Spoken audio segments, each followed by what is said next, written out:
Hi, I'm Soph. I'm 28 and doing well in my marketing job, and I'm married to Hani, a great guy who's 30 and a successful software engineer. We were living our dream, or so I thought, when we first got married. I wanted to be the perfect daughter-in-law. Hani's parents, Linda and Robert, seemed nice at first. I brought homemade pies to family dinners, helped with the dishes, and listened to Linda's long stories about her book club.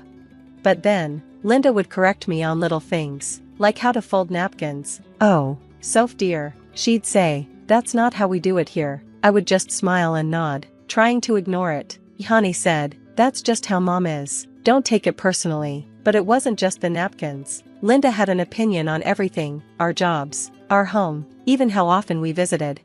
One day, I told my best friend Sarah about it. "They sound like a nightmare," she said. "How does Hani not see this?" I sighed and explained that he thought I was overreacting. Sarah said, "You need to set some boundaries."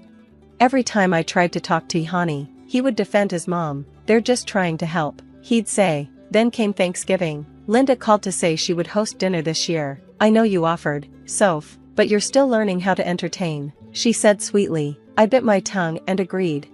She added, "Oh, and bring a homemade pumpkin pie, no store-bought. And please come early to help set up." I hung up, feeling angry. Hani walked in and asked what was wrong. I hesitated but finally said, "It's just Linda's demands and constant criticism. I feel like nothing I do is good enough." Hani sighed. "She's just old-fashioned, Soph. It's her way of caring." I couldn't believe it. "Caring? She makes me feel terrible half the time."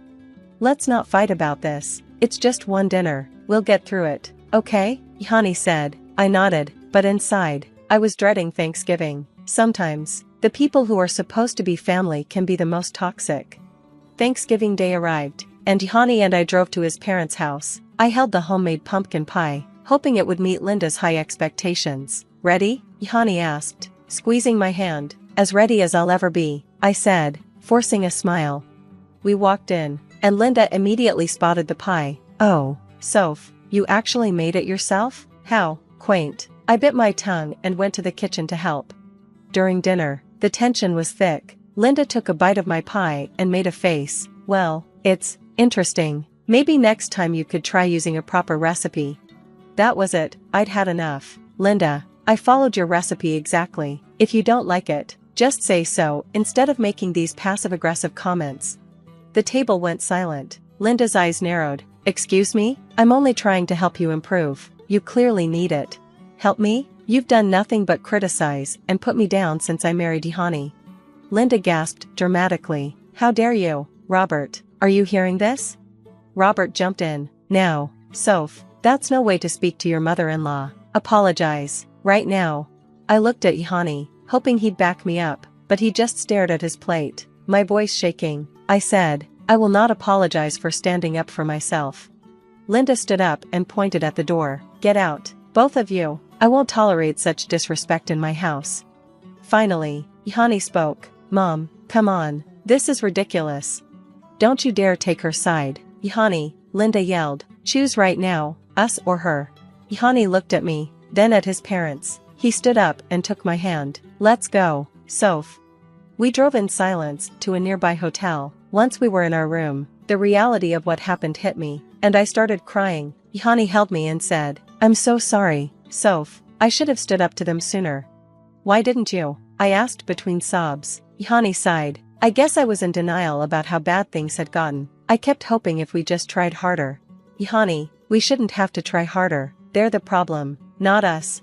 We spent the night talking, really talking for the first time in months, about his parents, our marriage, and everything in between. "We need to set some serious boundaries," I said. "I can't keep living like this." Hani nodded. "You're right. No more excuses. From now on, we're a team. My parents will either respect that, or they'll have to deal with the consequences." As we lay in that hotel room, I felt both sad and relieved. Sad that it had come to this, but relieved that Hani finally understood. "What do we do now?" I asked. Hani pulled me closer. "We start over. We'll build our own traditions, and maybe my parents will come around, but if they don't, we'll be okay."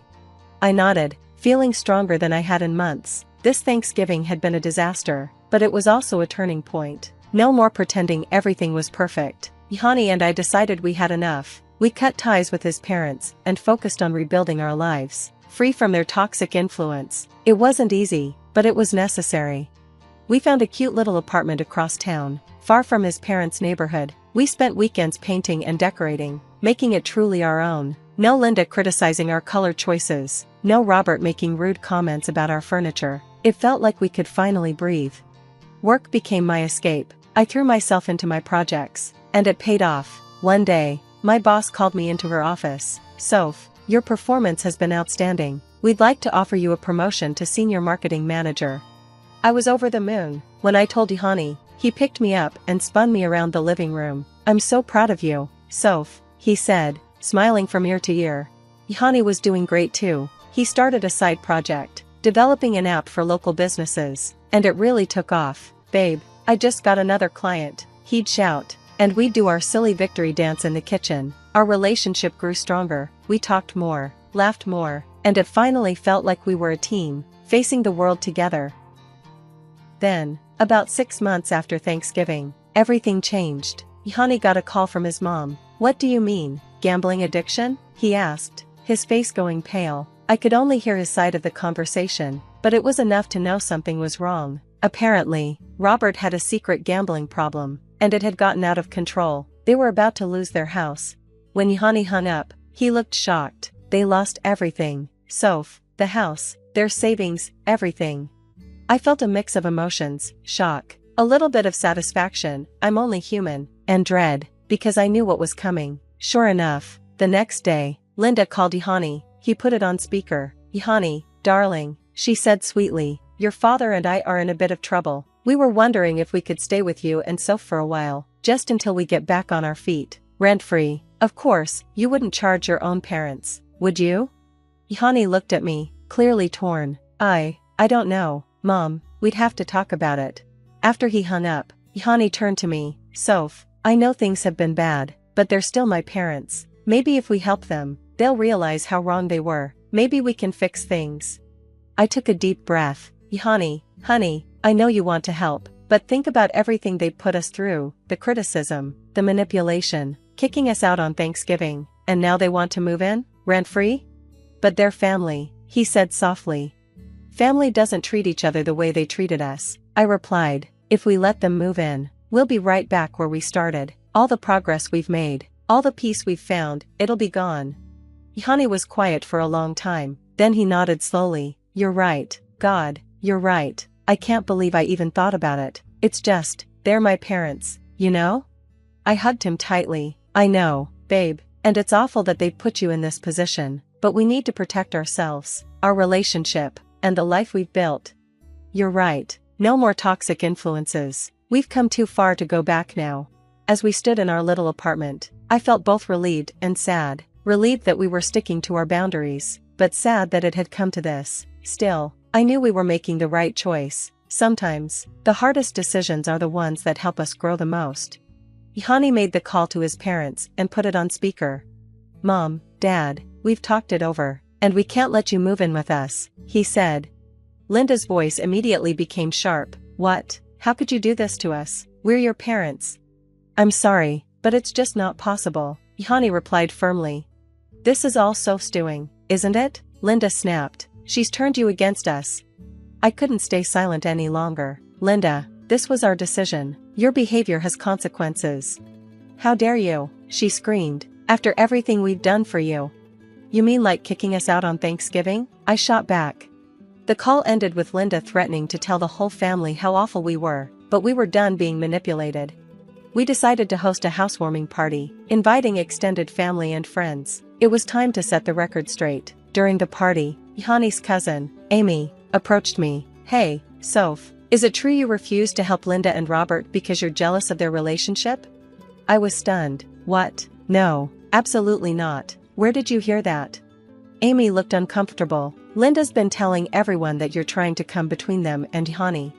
That was the last straw. I gathered everyone's attention. "I need to clear something up," I said. "Linda and Robert have been spreading lies about us. I told them everything, the constant criticism, the Thanksgiving disaster, the manipulation." Ihani chimed in, explaining more about his dad's gambling addiction.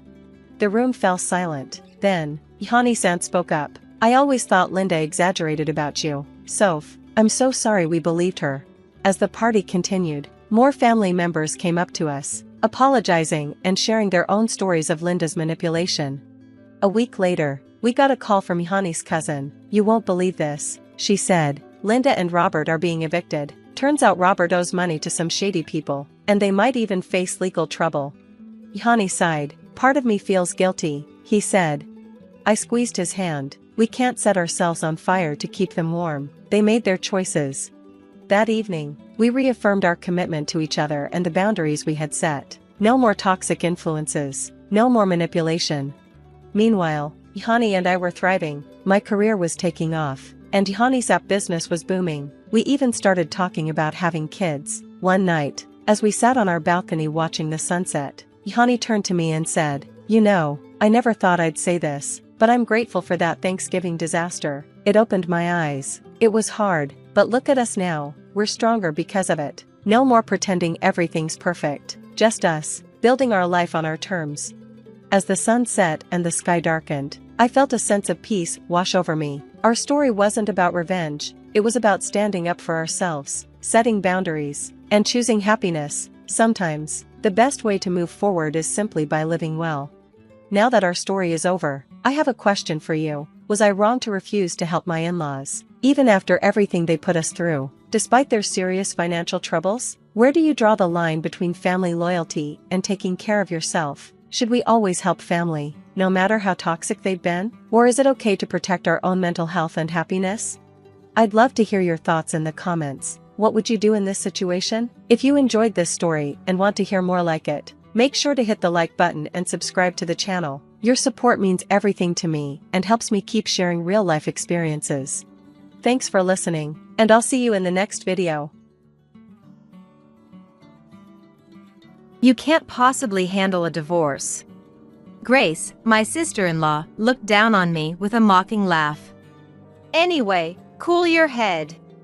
My husband Matthew, face red with anger, was shouting, spittle flying. From today, you'll support my parents and my sister. If you don't want to, we're getting a divorce. I had been waiting for these words. Fine, it's a divorce then.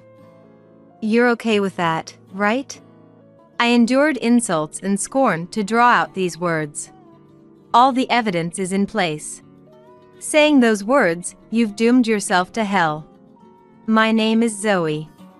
A 29-year-old housewife with no children. I used to work at a clothing manufacturer, but quit 3 years ago after getting married, and now I sew as a hobby. Matthew is 32, sweated it out in the rugby team during college, and got a job at a major housing manufacturer through rugby connections. His body is imposing in every dimension, giving off an intimidating presence. If I so much as talk back or display more knowledge than Matthew, he instantly gets moody and starts lecturing. Now, all I think about is how to live without upsetting Matthew. Additionally, the silent pressure from not having children weighs on me from Matthew and the in-laws. Yesterday, Grace got divorced. Grace got divorced. I could picture Grace's sharp-featured, stern face. Is that so? It was expected. I couldn't imagine Grace's intense personality sustaining a marriage for long. Not much of a reaction from you. Matthew glared at me. It's not that, I was too shocked to speak. I wonder if I managed to hide my lack of surprise. Thinking it was inevitable she'd get divorced would surely lead to trouble later. Yeah, I couldn't believe it either. Almost dropped the cup I was holding. That was a close one. I managed to deflect. Otherwise, I would have been in for a lecture. Matthew's typical lectures began to fill my head. The toilet was dirty. The rice was hard. You don't work, so you should at least take care of the house more carefully. His go-to line was always, "Who do you think is feeding you?" Matthew never laid a hand on me. Instead, he chipped away at my spirit with his words. Having children might change things, but there's no sign of that happening yet. I've decided to do it. Matthew looked at me irritably. Oops. I must have missed what he said. I'm sorry. The shock made me zone out. Not again, hopefully, it won't lead to a lecture. So, Grace's husband Paul cheated on her. He even canceled the lease on the apartment Dad and Mom also lived in and moved out alone. Matthew continued speaking. Seems he's in a good mood. I couldn't believe the always smiling and kind Paul could cheat. It'd be more believable if Grace were the one cheating. Divorce papers were forced on her, she's really down. Being a housewife, she has no income and is struggling. How about alimony or child support? If it's a divorce due to cheating, she should be able to divide the property and claim alimony and child support. There's no way she could get that. Matthew slammed his fist on the table. I involuntarily tensed up. Don't act so high and mighty, you couldn't possibly understand all that. Stop talking like you know everything. You're not smart enough to think about such complicated things. My mouth was dry and I couldn't speak. All you do is sit at the sewing machine all day. Such a demeaning way to talk about my passion is too cruel. I could never say this face to face, but sewing is my only hobby and passion. Recently, the dresses I've made have been well received, and some people have even expressed interest in buying them. Poor Harper too, she's only 7, doesn't understand what her dad did. And my parents too, I wonder what they'll do. Matthew seems to be in a good mood, not in lecture mode. Can't we do something for them? Well, I'll go take a bath for now. I need to prepare Matthew's change of clothes. If there's no new clothes ready after his bath, it'll spoil his mood. I'll go to my sister's place tomorrow. I couldn't imagine the always gentle Paul cheating. He always seemed to be at Grace's beck and call. Joseph and Olivia were tough on Paul, too. Maybe that's why he cheated. But he always seemed so kind to the children. It's natural to think custody of Harper will go to Grace. Considering Harper is in the lower grades of elementary school, her future struggles come to mind. But if the affair is true, she could get compensation and child support. Why was he so angry about it? I can never tell where his boiling point really is. It's truly exhausting to always talk in fear. The next day, Matthew brought up the same topic as yesterday. We really should do something to help. What does he mean by something? A question pops into my head. Live together maybe? Joseph and Olivia lived with them, but it's impossible for 6 people to live in a 2-bedroom apartment. How about Grace uses our bedroom, and we let Dad and the rest use the room where you have your sewing machine? We'll figure out somewhere for us to sleep. Matthew says it so lightly, but it's impossible. I had forgotten how much Matthew loves his family. Christmas, summer vacations, everyone's birthdays, we always gather at his parents' house. I've always felt uncomfortable around Matthew's family. But to have no place to sleep and not be able to sew. Matthew slammed his fist on the table. I instinctively tensed up. This isn't the time to listen to your selfishness. Helping the family is important. Is wanting a place to sleep and to continue my only joy, sewing, really being selfish? I felt dizzy. I realized talking to him is pointless. The next day, I met with my college friend Madison at a cafe for a change of scenery. It was a long-awaited reunion, but I found myself complaining about my home life. That's definitely emotional abuse. Yeah, I thought so too, but I didn't have anyone to talk to. And I thought it was okay as long as I followed what Matthew said and didn't get yelled at.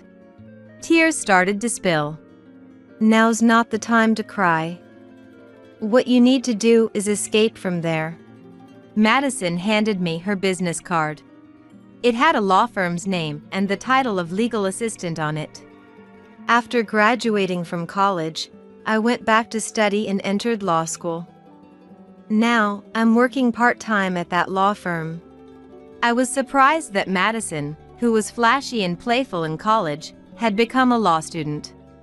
Our office has a lot of excellent lawyers who are strong in divorce cases. Could I also become free if I got away from these people? The thought lifted a weight off my shoulders, and I suddenly felt relieved. As we said goodbye, "You've endured a lot so far. You don't have to endure anymore." Madison gently patted my head. A week later, I returned from shopping to find Grace and Harper in the living room, with Matthew sitting across from them. It's a weekday, why is Matthew here? And Grace and her family, too. Looking curiously at Matthew. Yeah, I left work early. It's a big deal for us, can't be working at a time like this, he said. Grace looked at me with a smug face, looking down on me. I'm thirsty. I want peach-flavored juice. Harper asked for a drink without any hesitation. Despite being young, doesn't she know to show some restraint? We don't have such sweet drinks since we don't have kids. Sorry, this auntie isn't very thoughtful. Am I not thoughtful? After all the care and devotion I've shown Matthew. Being called inconsiderate made me question what my marriage has been all about. I resisted the urge to glare at Matthew. Hurry up and bring some water. Prompted by Matthew, I hurried to get water. It's a bit old and small, but it looks like we can manage, Grace muttered, mocking our home. It may be old, but it's renovated and very comfortable for me. What an attitude. Mom, where's my room? Harper unabashedly spoke to her mom, Grace. I was taken aback by Harper's words. A room? What does she mean? This place is too small, you'll have to bear with it. What is this all about? I have a bad feeling about this. I don't know where to start, and I can't find the words to respond. Grace is having a tough time right now. It's difficult to work when Harper is still in elementary school. Of course, it's tough. Especially with Grace's selfish nature. It's sad she was cheated on and kicked out of her house.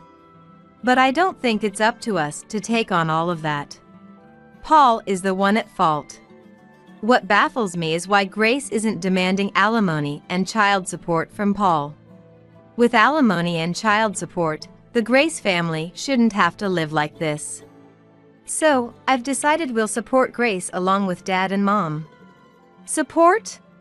Did Matthew just say we're going to support Grace and her family? What does that mean? Oh, I see, they'll live here for a while until they find a place of their own. I realize it's just Matthew's unique way of expressing his love for his family. Please, take care of us. I find myself asking almost pleadingly. Yes, make yourself at home. Grace crosses her arms and looks down on me. It's as if I'm the one asking them to stay. There's some cleaning up to do around the house, so the move will be at the end of the month. With that, their arrival here is confirmed. Zoe, make sure you clear out the room by then. Though it was unbearable to give up my sewing, my hobby, or rather my reason for living, I told myself it was only for a short while. I had planned to send my belongings back to my parents' house for storage, but Matthew's next words left me shocked. Why don't you just get rid of that sewing machine and those clothes? That sounds like a good idea. It will make our lives easier. I was speechless. To think my only hobby was regarded so lightly. I felt as if not just my personality, but my entire life was being denied. After calming down, I noticed 4 half-drunk glasses left on the table. It seems Grace and her family didn't bother to clean up before they left. Matthew, meanwhile, was sitting on the sofa, fiddling with his mobile phone. I'm going out for a bit. Matthew left the house with an unusually cheerful demeanor. Was he that happy about the idea of living with his entire family? Meanwhile, I felt like I couldn't stand this life anymore. I picked up my mobile phone and made a call. As scheduled, Grace and her family moved in at the end of the month. "Give me a hand, will you? There's so much stuff." When I went to the entrance, Matthew was there holding a cardboard box, with Grace and Harper, wearing a backpack, behind him. "Welcome, or should I say, welcome back." Matthew, as if to say hurry up and help, shoved a box into my hands. "There's more, so please hurry and bring them in."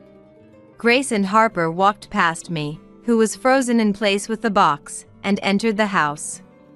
"Zoe, did you manage to clear out the room?" "Yes, I sent the sewing machine and the clothes I made to my parents' house the other day." I tried to sound as sarcastic as possible, but I wonder if it got through. I had asked my parents to carefully store them, as I would definitely need them later. "Mom, where's my room?" Harper innocently asked Grace the same question as before. With 6 people living in a 2-bedroom apartment, how could they possibly arrange a separate room for a child? "Sorry, but my room will be for Joseph and Olivia, so we can't provide a separate room for Harper." "Grandpa and Grandma's room, huh? That's annoying," Harper muttered as she passed by me. The thought of living together like this weighed heavily on me. Is this how all kids are these days? Grace, sitting in the living room, said, "I'm tired, Zoe. Can you get me something to drink?" Demanding like a queen. "I want something too. Peach juice would be nice." I realized I was still frozen in the entrance and headed back to the living room. "Come on, don't just stand there. We didn't have peach juice. I got grape juice instead, is that okay?" "Huh? Why?" "I told you last time. You're useless." Harper criticized me with language that seemed too mature for an elementary school student. I nearly blurted out, "Is that the only way you can talk?" But I desperately held it back. "Couldn't you have just ordered it online?" Grace, far from apologizing for her daughter's rudeness, added her own criticism. I concluded to myself, like mother, like daughter. "I'm sorry, this is all we have." "What?" Harper voices her displeasure without any reservation. "Well, can't be helped. Harper, just bear with it." "Zoe, what are you doing? Hurry up and help." At that moment, Matthew's loud voice came from the entrance. "Yes, I'm coming now." Not wanting to upset anyone in Grace's presence, I hurried to the entrance. Finally, we managed to bring all the cardboard boxes inside. As I was unpacking and arranging Grace's belongings, Joseph and his family arrived. "We'll be in your care." "So, where's our room?" This man isn't a bad person, but I wonder if lack of restraint runs in their blood. "Since we're at it, how about we order some steaks? Zoe, call the steakhouse for us." I sigh internally. Surely, he intends to pay for this with the savings I had before we got married. And he dares talk about supporting them? As everyone gathers in the living room to eat the steaks, Matthew solemnly declares, "This is a new start for our family." Everyone, except me, nods in agreement. "Indeed, let's keep up the good work." Joseph, with a steak in front of him, seems to be in a good mood, smiling. "So, do you have any idea where you'll live next?" My question wipes the smile off Matthew's face. Great, I've upset him again. "What are you talking about? We're living together here at least until Harper is grown up." My world goes dark at his words. "That's right, we're going to live here forever." Grace says it as if it's the most natural thing, but is it really? "Our family is in trouble, can you just leave them be?" I can't see why we need to take care of them until Harper grows up. "Listen, I'm the head of this household. It's natural for me to decide who we support and who lives with us." So what am I? Your housekeeper? Besides, when we have kids, Grace will help with the childcare. This is for your own good. For my good? That's a classic line of moral harassment. That's what Madison had said when we met last time. I search for an opportunity to retort, waiting for the right words. Why do we need Grace to raise them? I want to raise my own children. Why? Because Zoe, you want to work outside, right? Then work, I'll take care of them. I'll be the big sister, right? Harper answers with a smug look, raising questions about entrusting childcare to Grace, who raised such an unempathetic and graceless child. Right, if you work outside, it'll help with the finances, and it's good for you to get out, too. Matthew claps his hands joyfully. Yeah, support us with the money you earn. Grace stares at me with a devilish grin. I'll be grateful to have extra money besides my pension. Even Joseph looks forward to living off my earnings. What kind of family is this? Anyway, it's decided. I no longer have the energy to argue. Just say those words already. No, I can't take this. I mutter faintly. Matthew slams his fist on the table. My body reflexively wants to move, but I restrain myself. If you don't like it, then it's divorce. Divorce is the only option. I had been waiting for those words. Fine, divorce it is. You're okay with that, right? Matthew seems taken aback, not expecting me to agree to a divorce. He swallows his breath. Don't joke with me. You want a divorce? Were you always this cold-hearted? Joseph and Olivia look on in shock at Matthew and me. You can't possibly handle a divorce. Grace looks down on me, laughing mockingly. Cool your head. Matthew, red-faced, yells with spittle flying. From today, you'll support my parents and sister. If you don't want to, it's a divorce. What? But we're already divorced? What? Everyone is shocked by my declaration. That's right, we're already divorced. I pull out a copy of the divorce papers. But look, Matthew's signature isn't here. Without it, the divorce isn't valid, right? It's a court divorce. The papers have been filed with the court. You, naive as you are, couldn't possibly have managed that. Who's behind this? The sound of Matthew slamming his fist on the table echoes through the room, but I'm no longer surprised. I came up with everything myself. I asked a lawyer to handle the procedures, though. What nonsense are you spouting?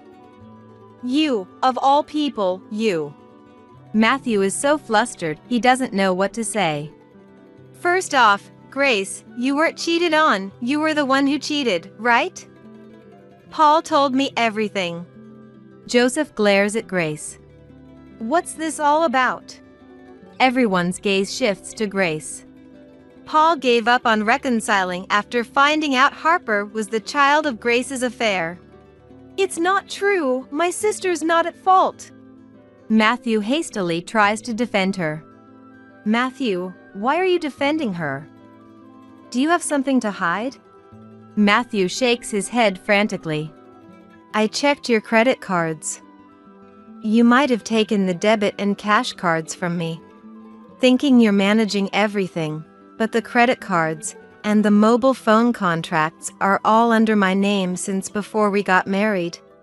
So what? We're married, so it's our money. It's none of your business what I use it for. Then what about these frequent visits to hotels in the downtown area? I place the usage statement on the table. That's for work meetings.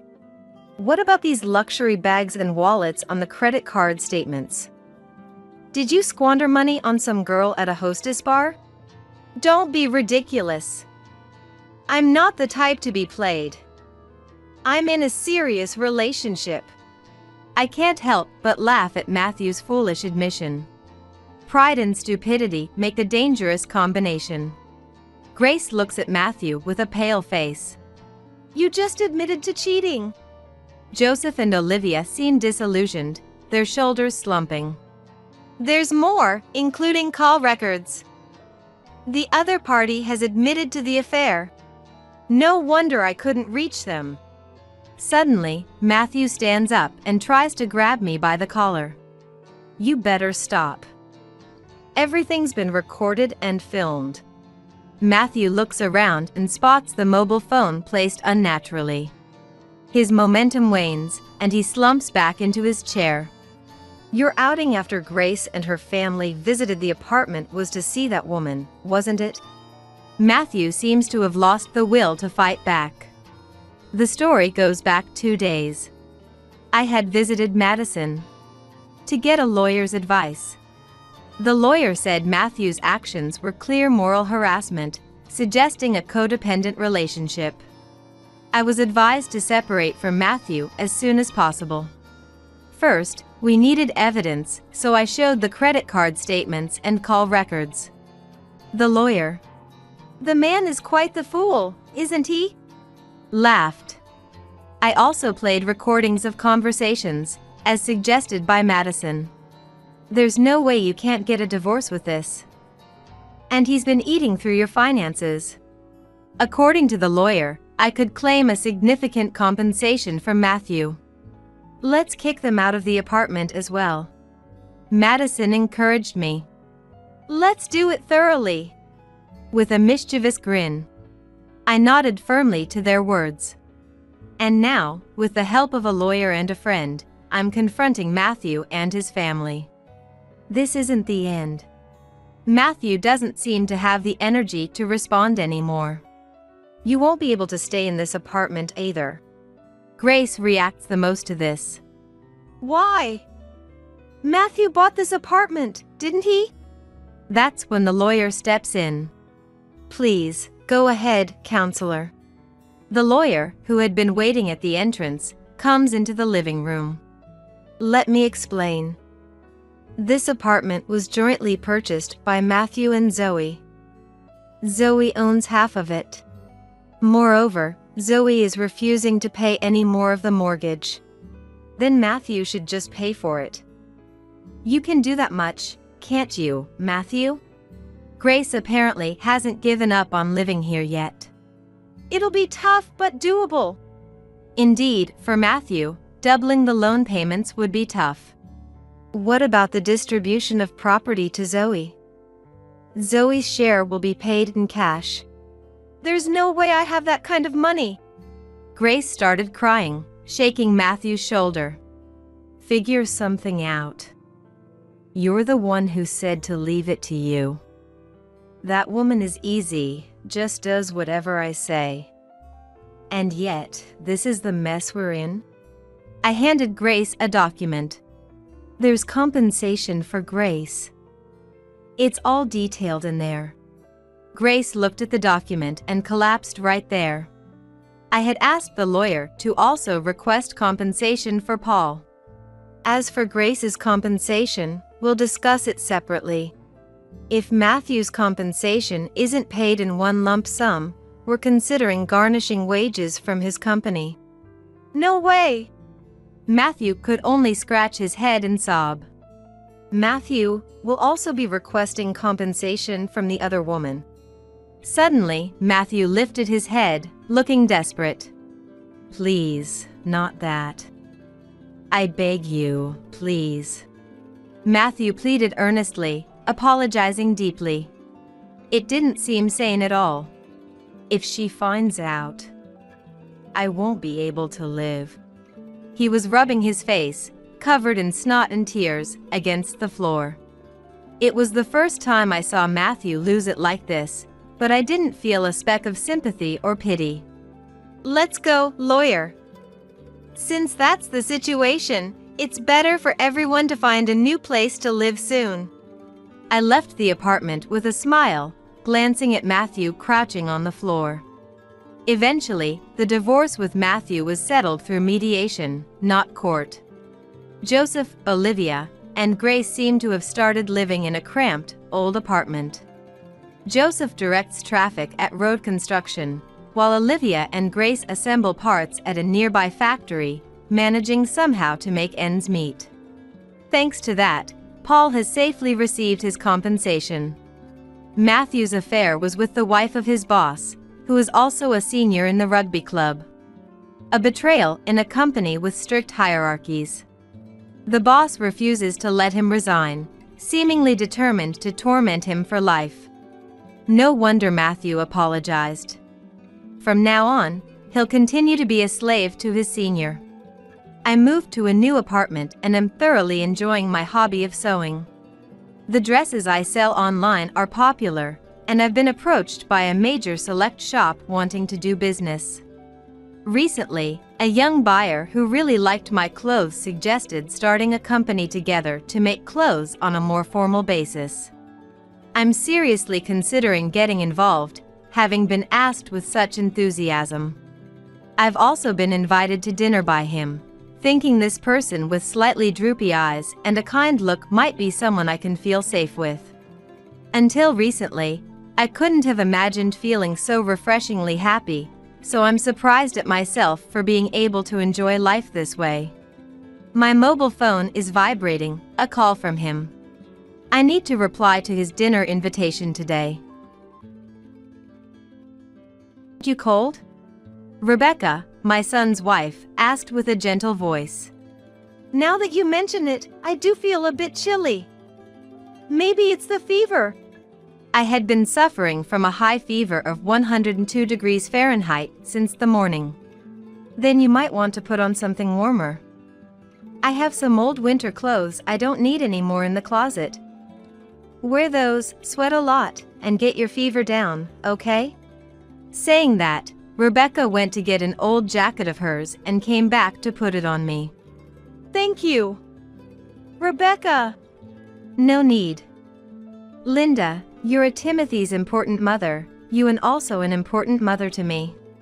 And if you have something to cool my head, please. You must be cold? So, I'll turn on the heating for you. With those words, Rebecca closed the door of the room and went somewhere. Did Rebecca say something strange at the end, or was it my misunderstanding? Feeling a bit odd, it took some time for me to think clearly through my dazed consciousness. Turn on the heating, surely not. Before I knew it, the room had become as hot as if I were in a sauna.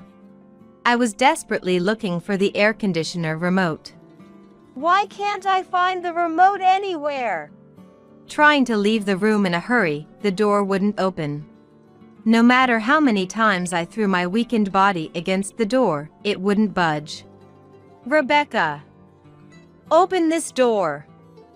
This prank has gone too far. This is way over the line. Do you understand what I'm saying? Hey, are you listening? Eventually, my consciousness began to fade, and I collapsed to the floor. As my consciousness faded, my hand unconsciously grabbed my mobile phone. Anyone, please, help! My name is Linda, 43 years old. I married earlier than most of my friends and had my eldest son, Timothy, at the age of 20. However, my husband died in an unexpected accident. Raising a child as a single mother was not easy, and I was willing to take any job I could, eventually finding employment at a certain company. Eventually, I realized that the work environment was extremely harsh, but I continued to work for over 20 years with the thought, until Timothy can stand on his own.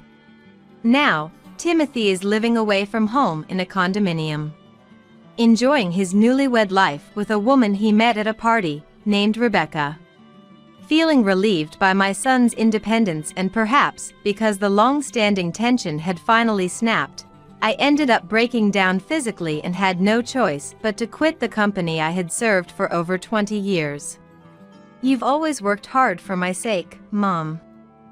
Maybe it's time you started living for yourself? Timothy said this, but having worked for the sake of my family for so many years, the idea of living for myself was somewhat foreign to me. After much thought, the answer I came to was, maybe I should try working a bit more? However, I was done with the harsh working conditions of the past, so I decided to opt for a part-time job that would allow me to work at my own pace and during hours I preferred. I thought it would be fine as long as I found a new goal while working part-time, without any rush. Then, until your life stabilizes, you can stay at my condo for a while. There's a spare bedroom that's vacant, intended for friends who come to stay over. Your condo, wouldn't I be a bother? A bother? No way. I am what I am today because of you, Mom. If I can repay you, I wouldn't consider it a bother at all. I felt resistant to moving into my newlywed son and his wife's condominium. Wouldn't Rebecca mind? I think it'll be fine. She's a good person, so I'm sure she'll get along with you, Mom. Then I'll take you up on that offer. I'll find a stable job and move out as soon as I can. No rush, Mom. Go at your own pace. It worries me more as your son if you rush and get sick again. Thus began my life living with my son and his wife. Rebecca, my son's wife, greeted me with a warm smile. I've cleaned up your room, washed the bed sheets, too. You can put your luggage in the bedroom and relax, maybe watch some TV for now. Thank you. But being treated so kindly makes me feel even more guilty about imposing. I'm still far from a perfect wife and have so much to learn. If it's okay with you, Linda, please teach me. Sure. Looking forward to it, Rebecca. Watching our exchange, Timothy smiled. See? Just like I said, right? I felt a surge of excitement, sensing that Rebecca and I would get along just fine. However, about a month later, as I tried to leave my bedroom, the door wouldn't open properly, as if something was blocking it. Wondering if it was a problem with the door fitting or perhaps the wood had swollen from humidity, I pushed the door open with force, only to find a mountain of laundry piled up. What on earth is this? I was at a loss for words at the sight of the laundry carelessly piled up in the hallway. Then, Rebecca's voice came from the direction of the living room. Linda, I've let the laundry pile up, so could you please do it? Rebecca said this while lounging on the sofa, munching on snack foods and watching TV. If you wanted it done, you could have just asked. Why did you have to dump it in the hallway? I thought it would be more noticeable and easier for you to see that way. I clearly felt this was a form of harassment. On another day, as Rebecca was engrossed in a video game in the living room, I kindly offered, I can teach you some of Timothy's favorite recipes. Would you like to help me cook tonight? Rebecca clicked her tongue annoyingly and said, Don't bother me now. I'm at a good part. You made me mess up. Your mere presence is annoying. Ever since I moved into the condominium, I had never once seen Rebecca cook anything resembling a meal. When I asked why she didn't cook, Rebecca said with a straight face, because it's a hassle. When asked how they managed their meals until now, she said, I asked Timothy to pick up frozen food or fast food from the grocery store on his way home from work, and also snacks and drinks. I wondered if this couple always lived on such a diet. Opening the refrigerator, I found it devoid of any real food ingredients. I'm not interested in cooking. If you want to do it, then go ahead. But every time I tried to involve Rebecca in cooking. Stop nagging. I'm letting you stay here for free, so don't complain. I thought you were going to do the housekeeping, that's why I let you stay. If you're going to keep bothering me and Timothy, why don't you just leave?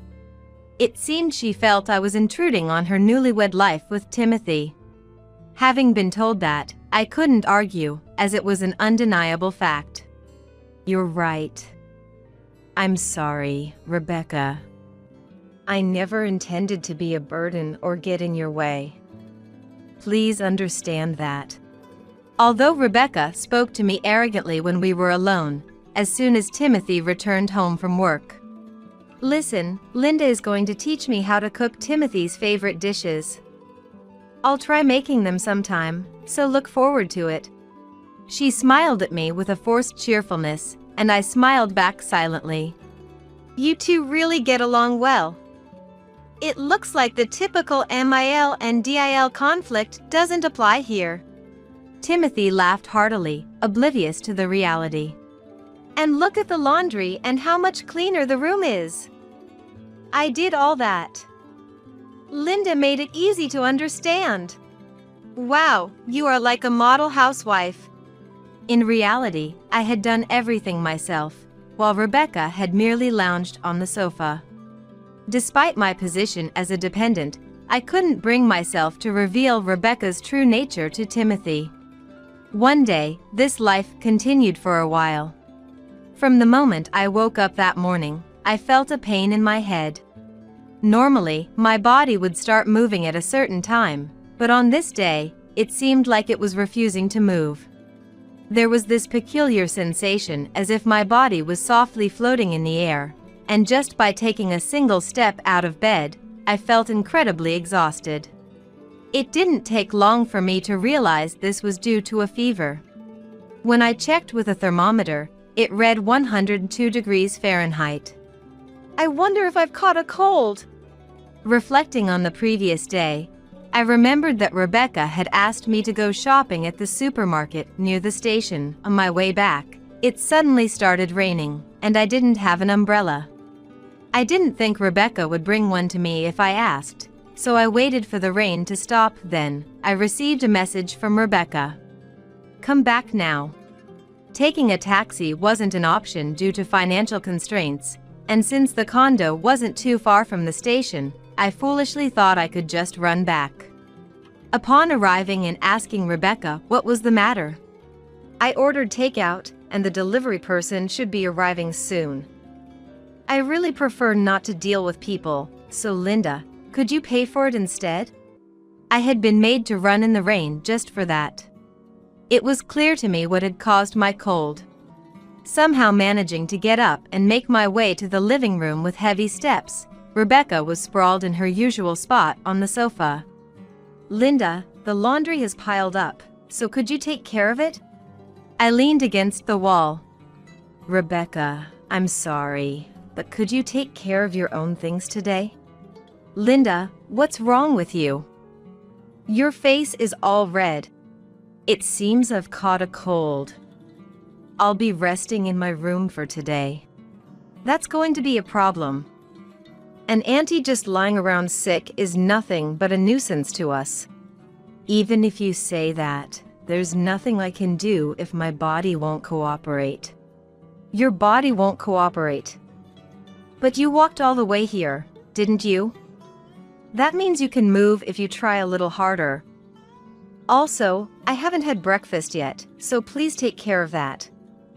And like I said before, don't forget the laundry. If you could, please clean the room too. Rebecca's commands relentlessly pierced my aching head. And if Linda really can't stand anymore, you can rest in your room, but only after you've prepared my lunch, okay? Without the energy to argue and my mind barely functioning, I silently carried out Rebecca's orders. I prepared breakfast for her, made lunch in advance, started the laundry, and cleaned the floors. Could you move, please? Linda, you're in the way, and I can't see the TV at all. What do you think I am? I'm not a robot. The emotions I usually kept deep inside burst out, as if propelled by the high fever. I can see you're not a robot. After all, a cleaning robot wouldn't be in the way, wouldn't complain, and would be much more useful than you. I was about to retort, but before I could, all strength left my body, and I collapsed to the floor. Yet, Rebecca remained motionless, not moving an inch from the sofa, continuing to watch TV. When the laundry machine signaled its cycle had ended, I somehow managed to hang the laundry on the balcony, feeling like I could collapse at any moment. Rebecca, I've prepared your lunch, so I'm going to rest until the evening. Okay. Make sure you go quickly once you're done. I don't want to catch a cold from you. I had no energy left to respond to her words. As I was drifting off to sleep after crawling into bed. Linda, are you okay? Rebecca entered the bedroom. I had already made lunch for her. What more could she possibly want? Aren't you cold? For once, she seemed to be showing concern for me. Now that you mention it, I do feel a bit chilly. Maybe it's because of the fever. In my weakened state, I mistook her malicious intent for genuine kindness. Then you might want to dress more warmly. Oh, right. I have some old winter clothes I don't need anymore in the closet. Wear those, sweat a lot, and lower your fever, okay? Saying that, Rebecca brought an old jacket of hers and put it on me. Thank you. You're surprisingly thoughtful. Not at all. Timothy's important mother is also important to me. And if you have something to cool my head, please. Whether Rebecca responded to my last request or not. You must be cold, Linda? So, I'll turn on the heating for you. With those words, Rebecca closed the bedroom door and left. Did Rebecca say something strange at the end, or was it just a slip of the tongue? Despite my unease, it took a while for my foggy consciousness to reach a logical conclusion. Turning on the heating, surely not. Before I knew it, sweat was pouring out of every pore. But the real problem was that the room had become as hot as if I were in a sauna. This prank has gone way too far. If I had realized any later, I might have been in real danger. While venting my anger, I desperately searched for something. Why can't I find the remote anywhere? It seemed that Rebecca had not only set the air conditioner to heating mode, but had also taken the remote out of the room. I tried to leave the room, but for some reason, the door wouldn't open. What's going on? What do you find enjoyable about doing this? No matter how many times I threw my weakened body against the door, it wouldn't budge. Rebecca! Open this door! This is too much! Eventually, my consciousness began to fade, and I collapsed to the floor. As my consciousness faded, my hand unconsciously grabbed my mobile phone. Anyone, please, help! I wasn't aware of where my fingers had slid, but soon I heard a ringtone from the other side, followed by a man's voice. Linda? What's going on? It's not like you to call me. Hello? Linda? Are you there? Whose voice is that? It's me, Andrew. We were in the same class in high school. Andrew? Andrew, help me. It sounds like you're in serious trouble. Where are you? Tell me your location. Somehow, amidst my barely functioning brain, I managed to convey my current address and apartment number. What's happened? Linda! Linda! Andrew's yelling voice gradually faded away. The next time I regained consciousness. What the hell is this? It's in the way. The sound of a large object being kicked and knocked over echoed on the flooring, and then Andrew burst through the door. Andrew! Linda! It's like a sauna in here. How did this happen? You're severely dehydrated, but don't worry, I'll take care of you now. Then he called out towards the entrance. Hey, could I get some help here, please? The manager rushed into the room, and upon seeing my weakened state and the condition of the bedroom. How could this happen? He stood there in shock, as if seeing something unbelievable. Manager, don't just stand there in a daze. Bring some water. Ah. Yes. Just then, an oblivious Rebecca returned home and showed her face. Who are you? And why is the manager here too? I don't have time to explain to you. What do you think you're doing, barging into someone's apartment like this?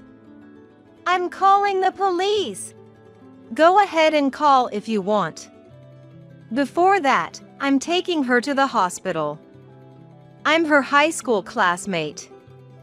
I rushed over here after she called me, and this is what I found. What did you do to her? I didn't do anything strange. I just thought she said she was feeling cold. Rebecca kept repeating her excuses, her face pale, but Andrew, rejecting all her words, said, Move, you're in the way. Several days after the incident, having fully recovered, I decided to meet Andrew in the hospital's cafe to express my gratitude for his help. I don't remember much due to my delirious state at the time, but according to the doctors and nurses who treated me, Andrew was wearing an expensive suit. Although I don't know what kind of job he has, considering his earnest and justice-filled personality and appearance, there's no doubt he's competent in his work. Hey, Linda. Glad to see you're looking much better. Today, he was dressed in casual clothes, likely because it was his day off, but still, there was a sense of luxury about him. Thank you for the other day. I was saved because you rushed over. If you hadn't come at that time, I can't imagine what might have happened to me. Andrew, perhaps not wanting to worry me, flashed a bright, white smile. But I was honestly surprised to get a call from you that day. The last time we met was at our high school graduation, right? Was it? It's been that long since we last met. Yeah. You never showed up at any reunions. That's right. I've been busy with work. Someone mentioned at the reunion that you've been a single mother all this time. It must have been tough with work. But now I'm living with my son and his wife in their condominium. I'm repaying a debt of gratitude. I see. But how did you end up in that situation in the condominium? It wasn't just an accident, was it? I hesitated about how much to divulge to an old classmate I hadn't seen in years. Yet, owing him a debt of gratitude, I decided it was best to tell him everything, holding nothing back. After listening to everything about my interactions with Rebecca, Andrew nodded slowly. Then, let me tell you everything I saw that day. With that, he began to recount in detail how he ended up at the scene that day and what he witnessed. He had been driving back to work after a meeting when he was startled by my call, prompting him to change his destination immediately. However, upon arriving at the condominium, the door was equipped with an auto-lock system, preventing easy access by outsiders. At that point, Andrew declared it an emergency situation and explained the circumstances to the manager to have the door opened. When I entered the room, I was shocked. The first thing that caught my eye was a storage shelf placed unnaturally in front of one of the room's doors. And from the gap under the door, I could feel an intense heat. That's when I knew something was wrong. A storage shelf? So Rebecca went that far. He handed me a business card. Upon reading the business card, I looked at him with a mix of surprise and admiration. It had his name and the title of law firm partner printed on it. You're a lawyer? Andrew smiled a bit sheepishly and said, I've been a lawyer for over a decade, but getting such a surprised reaction from you makes me feel like I'm back to square one, getting all nervous. After revealing his profession, he inquired if Rebecca had made any other unpleasant demands of me. I shared that from the beginning of my stay as a dependent, Rebecca had treated me almost like a servant, a situation I had resigned myself to as unavoidable. Then he looked at me seriously. I heard from your son, Timothy. The reason Linda started living with them in the condominium was that Timothy wanted to repay his mother for everything she had done. That might be true for him, but I had quit my job and was living part-time without any income, so staying there was really the only option for me. Still, you quit your job because the harsh working conditions were too much for your health, right? You worked hard, even to the detriment of your health, for Timothy's sake. He understands that. Timothy said that? When Linda was hospitalized for dehydration without consciousness, Timothy shared a lot with me. He really wanted to repay his mother more adequately but felt guilty that he hadn't done enough. He has nothing to feel guilty about. You have every right to refuse Rebecca's unreasonable demands. After all, the reason for living in that condominium was Timothy's desire to repay his mother, Linda. Yet, Rebecca, his wife, not only failed to honor that intent but repeatedly treated you terribly. We have a strong case if it comes to court. As a lawyer, I want to protect you. Andrew's words ignited a dormant fighting spirit within me. Thank you, I'll tell you everything I know. Thus, the heating incident was brought to court. As the defendant, Rebecca appeared in court with a sour expression. It wasn't me who turned on the heating, it was Linda herself. Probably she doesn't remember because she was delirious from the fever. It was undoubtedly you, Rebecca, who turned on the heating. The air conditioner in the guest room was practically new, having never been used before. Yet, curiously, your fingerprints were all over the remote.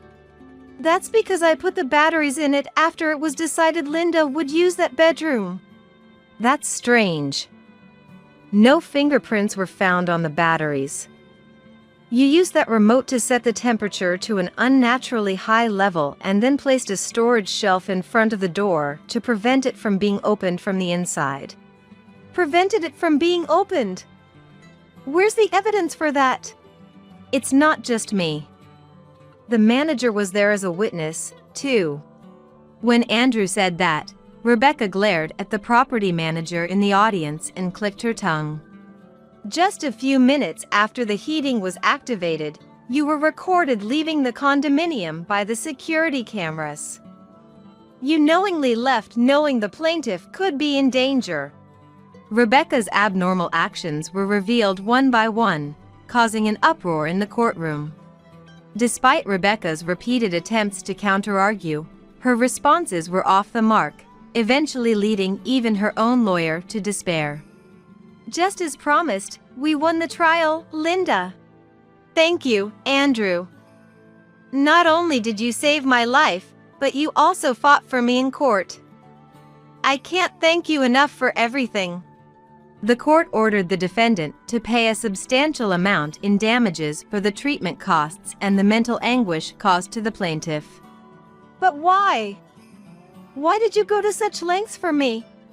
Andrew smiled shyly, like a boy, and confessed. I've had a crush on you since high school. What? I had no idea. I thought you were just into your books and not interested in romance. I laughed out loud, but Andrew, with a serious gaze. Those feelings haven't changed. I was actually happy when you called me for help that day. It meant you were relying on me. That was just a coincidence. I was delirious and my finger just moved on its own. It's not something out of a romantic movie. Even so, I believe it was fate. God meant for us to reunite. No matter what anyone says, that's what it is. But you must have been disappointed to reunite with such an old lady like me. No, not at all. In fact, you seem even more radiant now. Do you have a family, Andrew? Still single. Among our classmates, I'm probably the only one unmarried, always the butt of jokes.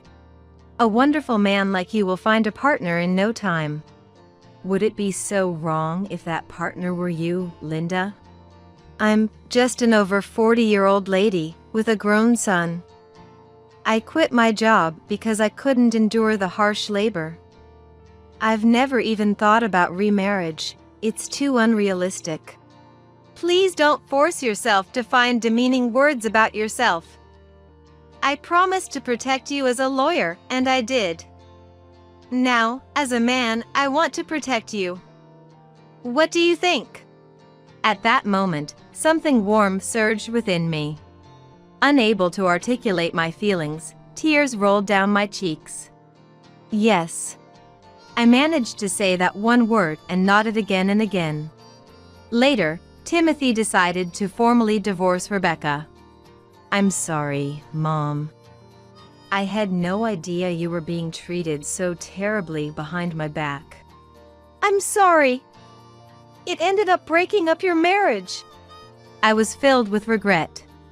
Don't worry about it, Mom. It's actually good that I saw Rebecca's true nature.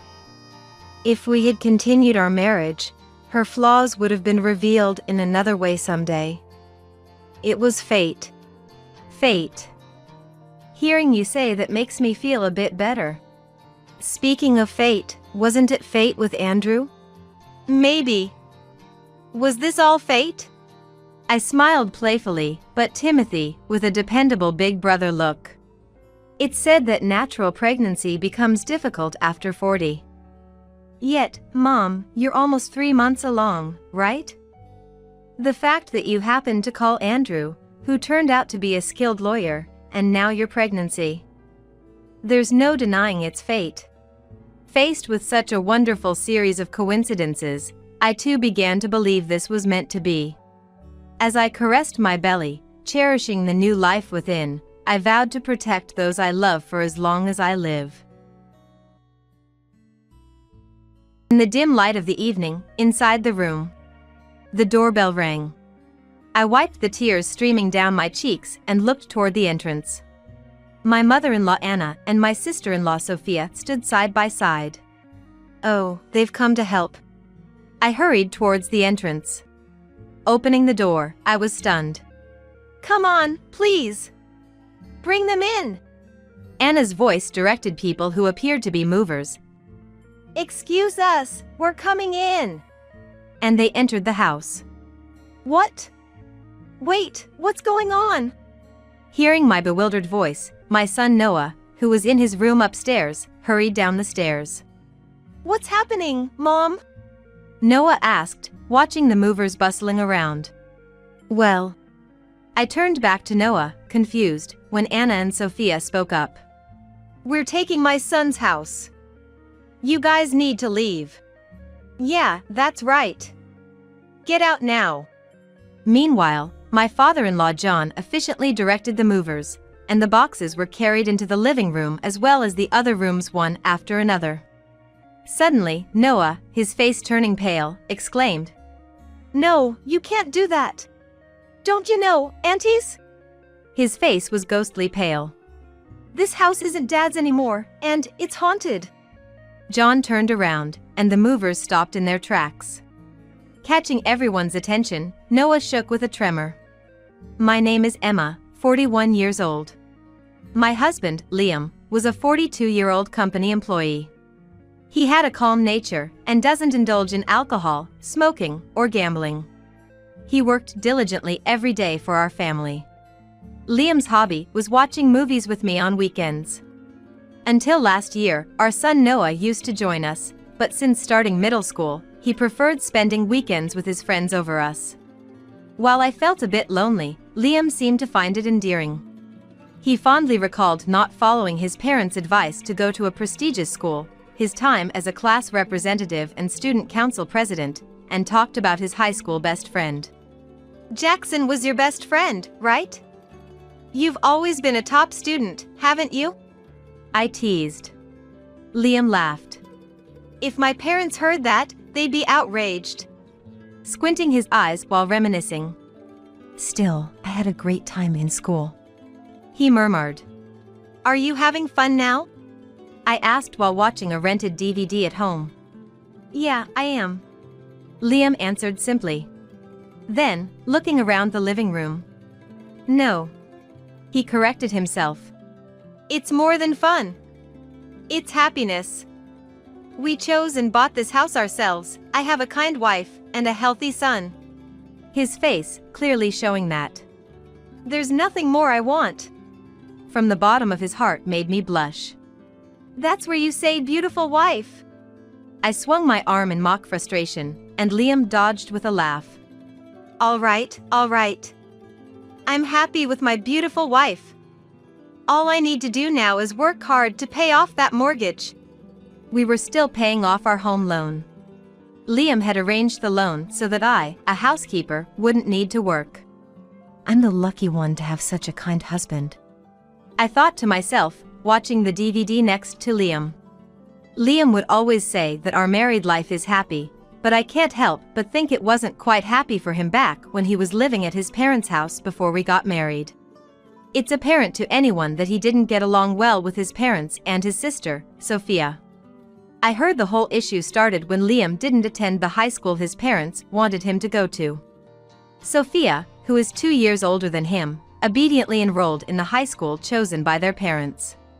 She went to college and even got a job at a company her parents approved of, just as they wanted.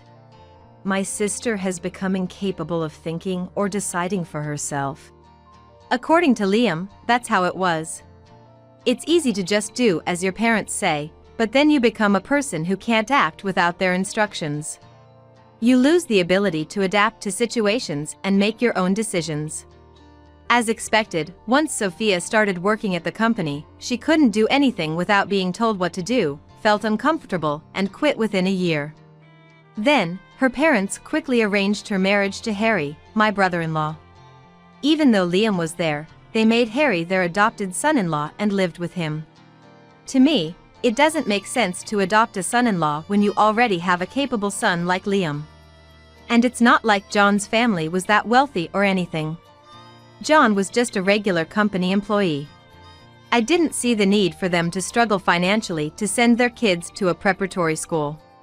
Ah, that's just my mother and father putting on a show, Liam would say. Apparently, there was a wealthy family living nearby, and their daughter was the same age as Sophia. When they were younger, they used to play with the neighborhood kids, but that changed once they started attending preparatory school. Nothing in particular happened between them and that family, but Liam's parents envied that girl and her family. Determined to send their own children to a preparatory school, they saved up diligently and managed to enroll Sophia into one. As a result, their dinners were humble, except for Sophia's luxurious sandwiches, a rather odd dietary life. Not seeing the need for such a struggle, Liam chose to attend a local high school. I think that was the right decision. But his parents were furious, and from that day, their attitude towards Liam noticeably changed. They used to beam with vanity when mentioning the high school Sophia attended. When people would remark, "I bet your son is too," they might have felt embarrassed admitting he went to a local school. But there's no need to dream of a higher standard of living than necessary. The in-laws and Sophia's family of 3 kids lived in a rented house. Not that there's anything wrong with renting, but I do wonder if they could have spent their money more effectively instead of just for appearances. They even went into debt to send Sophia to a preparatory school and college, and they're still paying it off. I could never understand their way of thinking or their sense of money. This also applied to the allowances given to the kids. The difference in the amount given to Sophia's kids and to Noah, our son, was blatantly obvious. It might be a difference in affection for the grandchildren living with them, but I can't help feeling sorry for Noah. It makes me sigh to think that even Noah is affected by this. It seems that they also didn't like the fact that we owned our house. A 2-story single-family home. Our house is bigger than the in-laws. Showing off with a study, huh? This house is too nice for you. They often came over to our place and made such snide remarks. On top of that, they'd make sarcastic comments like, "Look, there's a stain here," or "The flooring is discolored," and so on and so forth. They would also nitpick. "It's not that impressive after all," they would complain. I really don't see the point of them doing that. If they don't like it, they shouldn't come over. According to Liam, they're just jealous. Or so he said. They're envious because they don't have money and we bought a house, even though we're paying a mortgage. Liam laughed, saying it's all because of their strange habit of keeping up appearances. Harry must have been earning a decent salary. John, who was in his 60s, was still working. But their debt repayment was holding them back. "Don't worry about it," Liam said, but Anna and Sophia would come over when Liam or Noah weren't around. Lately, they've been walking around our house freely while I prepare coffee. "This should be our bedroom. My husband likes this room. This room is spacious. Maybe it could be a study room for the kids?" They'd exchange such comments with each other. "What are you doing?" When I finally let my discomfort show, they just smirked and said, "Oh dear, we were just looking around." "Yeah, and you take your sweet time making coffee." I closed the door of the room they were snooping in and had them return to the living room. When Anna asked for a spare key, I felt a bit scared. I couldn't possibly give a spare key to Anna, who walks around someone else's house uninvited. There's a chance she could enter our house when no one is around and rummage through drawers and closets. I thought it was so selfish of them to ask for a spare key when they treated Liam so poorly. "I'll have to talk to Liam about that." I dodged the question and had Liam call later to firmly refuse the request. "How could you deny a key to your own parents?" Anna was furious, but unfortunately, it's his parents who are untrustworthy, so it can't be helped. "Anyhow, just come over when either Emma or myself are at home," Liam said, ending the call. Good health is the most important thing. It's a saying we often hear. At this age, I suddenly felt the weight of those words. Liam was diagnosed with cancer. After feeling unwell in his stomach and getting tested, we were lost for words. Each test revealed more cancer spread throughout his body. The doctor said that without surgery, he only had a few months to live. We had insurance, but it wasn't enough. We had to deal with not only the hospital bills but living expenses and our mortgage too. The happiness we had built fell apart in an instant. I was trembling with fear of losing Liam and the uncertainty of our future. I didn't know what to do and was just scared. "I'll ask my parents for help." My parents had already passed away. Being an only child, I had no other family to turn to. "Okay. I'll go too." We told Liam's parents, Sophia and her husband, about his condition and asked for financial help. "Cancer can be treated pretty easily these days, right?" Sophia didn't seem to grasp the situation. The in-laws were hesitant about giving financial aid, though not as much as Sophia. "I thought I heard you finished paying off your debt a few months ago." "Yeah, we finally managed to." "Please, we will definitely pay you back. Lend us the money for the surgery and hospitalization. The money you were going to spend on my education, lend it to us now. Please. I will work too, please just help us." We begged, going on our knees and crossing our hands together. No way. We've only just started being able to afford some luxuries recently. I have insurance that will waive the mortgage if I die. Should that happen, I'll even sell the house to pay back what we borrowed from you. We'll write a memorandum too." We pleaded again and again. But despite somewhat expecting it, we were devastated when Liam's parents shook their heads, refusing to help. "In that case, why don't you just sell the house now?" Of course, we knew that might be our only option eventually. But if we were to sell it then, we would have to make sure that the money we make can cover hospital bills, treatment costs, and even the rent for a new place for us after subtracting the remaining mortgage. I heard that before we got married, Liam used to send money home to his parents even after he had moved out. It seemed only fair that they could spend a little money for Liam now. No matter how much we pleaded, my in-laws and Sophia's answers didn't change. Liam straightened his back and replied in a flat voice. "Understood. That's fine." As we were leaving, "Wait a minute." Harry caught up with us. "This isn't nearly enough, and I'm embarrassed to say I don't have any savings." And he handed Liam $1,000. Of course, he wouldn't have savings. He was helping with the debt repayment. Despite their boastful claims of, "We finally paid it off." It was also thanks to Harry. "I'll try to persuade them again. Please don't lose heart." We thanked Harry deeply for his kind words. "Thank you." Just the thought is enough. But still, do you have a plan? Yes. Like my sister said, we're thinking of selling the house. Really? I couldn't help but exclaim. Selling the house isn't simple, there are many procedures to go through, and it will take time. There wouldn't be enough time for Liam's hospitalization, which was in a few days. Even if we managed to sell it, we would need to find a new place to live. It's not going to be easy or quick. Don't worry. I just remembered someone who might be able to help. Liam said, smiling at me. Liam fought hard with the cancer for 2 years since the diagnosis. Despite being given only a few months to live, we made many happy memories as a family of 3, in and out of the hospital. We had grown distant with my in-laws, but when the doctor said, "He probably can't return home," I contacted them. They visited a few times, but they would just say, "He still looks okay," in a cold manner, and go back home right away. It's as if they were just coming to see how much longer Liam has left. I shook my head, trying to dismiss the thought. Surely not. Contact his family, the doctor said. The time had finally come. I called Anna hastily. Oh my gosh! I need to hurry. Yes, it's urgent. You must come to his room right away. Huh? Oh, okay. I'll come if I can.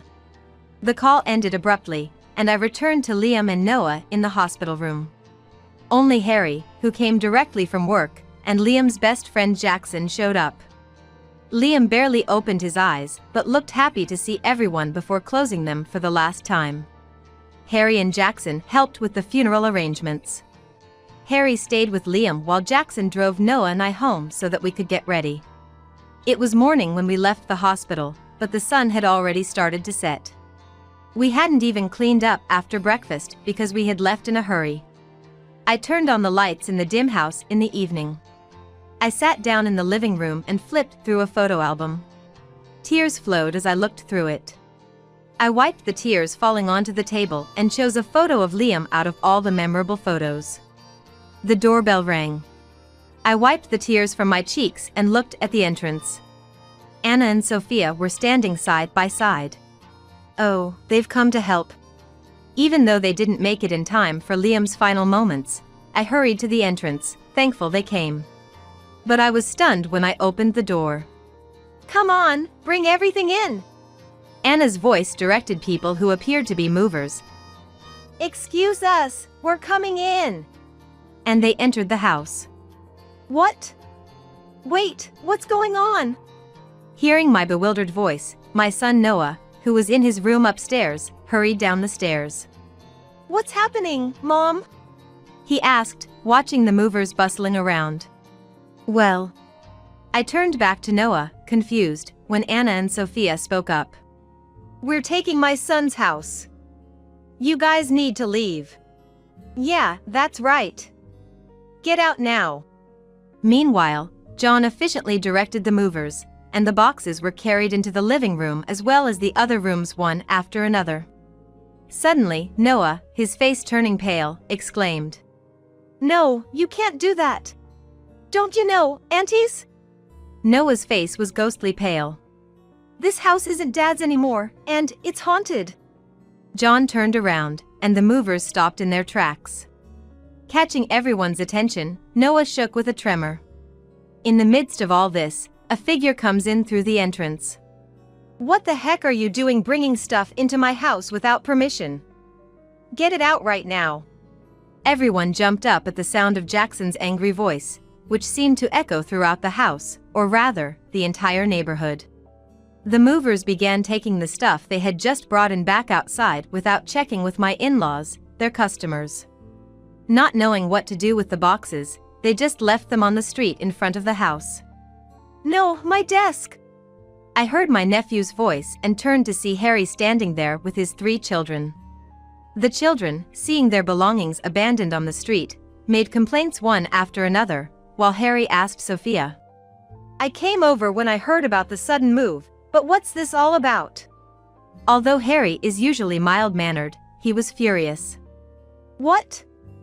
But Mom said we were moving. What are you talking about? You agreed too. In the midst of an ugly argument between mother and daughter, Harry coldly declared, I can't deal with you all anymore. We're getting a divorce. What? Wait, what are you saying? Harry negotiated directly with the movers to take only his and the children's belongings to his parents' house. Sorry for the trouble at such a difficult time. I'll have them take the kids and our stuff to my parents' place. Without giving Sophia a second glance, Harry and the kids left with the movers.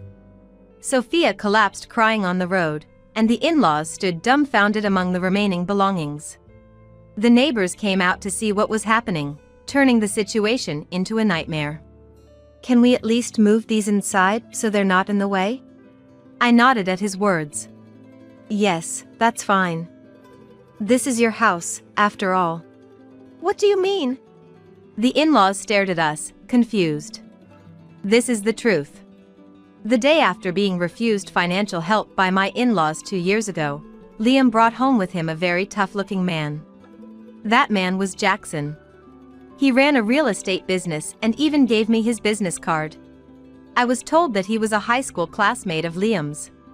Not only was his face tough-looking, but he had an intimidating vibe, so I couldn't help but imagine that he was involved with shady business. Noah got frightened and clung to me tightly, even though he was already in middle school. I glanced at Liam with concern. Noticing my gaze, Liam tilted his head and then laughed as if he just realized something. It's okay. Jackson might look scary, but he's a respectable member of society now. Now? That's when Noah timidly pointed it out. Jackson's eyes widened, and he smacked Liam's head. Liam! Liam was ill, for God's sake. I couldn't believe it, but Liam just laughed heartily. Noah looked so pale that I was worried if he was even breathing. Jackson, you didn't even come to our wedding, even though I sent you an invitation. And you never pay us a visit even though I invite you over. I suddenly remembered. The name Jackson often came up in Liam's stories about his school days and when he went out drinking. From the stories, he seemed like a good friend, so I never imagined this was the same person. You can see why. My looks scare people, so showing up at your wedding or visiting would just cause trouble. Is that why you're still single? I'll hit you again. I could tell from their light banter that this was indeed the Jackson that Liam had been talking about. I couldn't help but chuckle at their conversation. Both stopped and looked at me. Sorry. It's just that Liam is so excited, like a child. Huh? He's always like this. Jackson. Remember, Noah is here too. A father's dignity is important. Dignity, that's something you've never had. Noah. Noah's remark lightened the mood. I told Jackson that Liam was really disappointed he didn't come to our wedding and that we want him to visit any time. Thank you. Now, let's move on to business. We don't have the luxury of time. Jackson's demeanor changed suddenly to a serious expression. First, let me look at the condition of the house. Jackson went around checking each room. Once he finished examining the exterior walls and the meter box, he pulled out his laptop and started typing something. After a while, he showed us the screen. How about this amount for the selling price? I was taken aback by the amount he proposed. It was higher than what we had paid when we bought it. It's a very generous appraisal, but can we really sell it for this price? It's been about 10 years since we moved in, and there would be no point if it doesn't sell. We hadn't renovated it in years. Like Anna and Sophia said, there are stains here and there.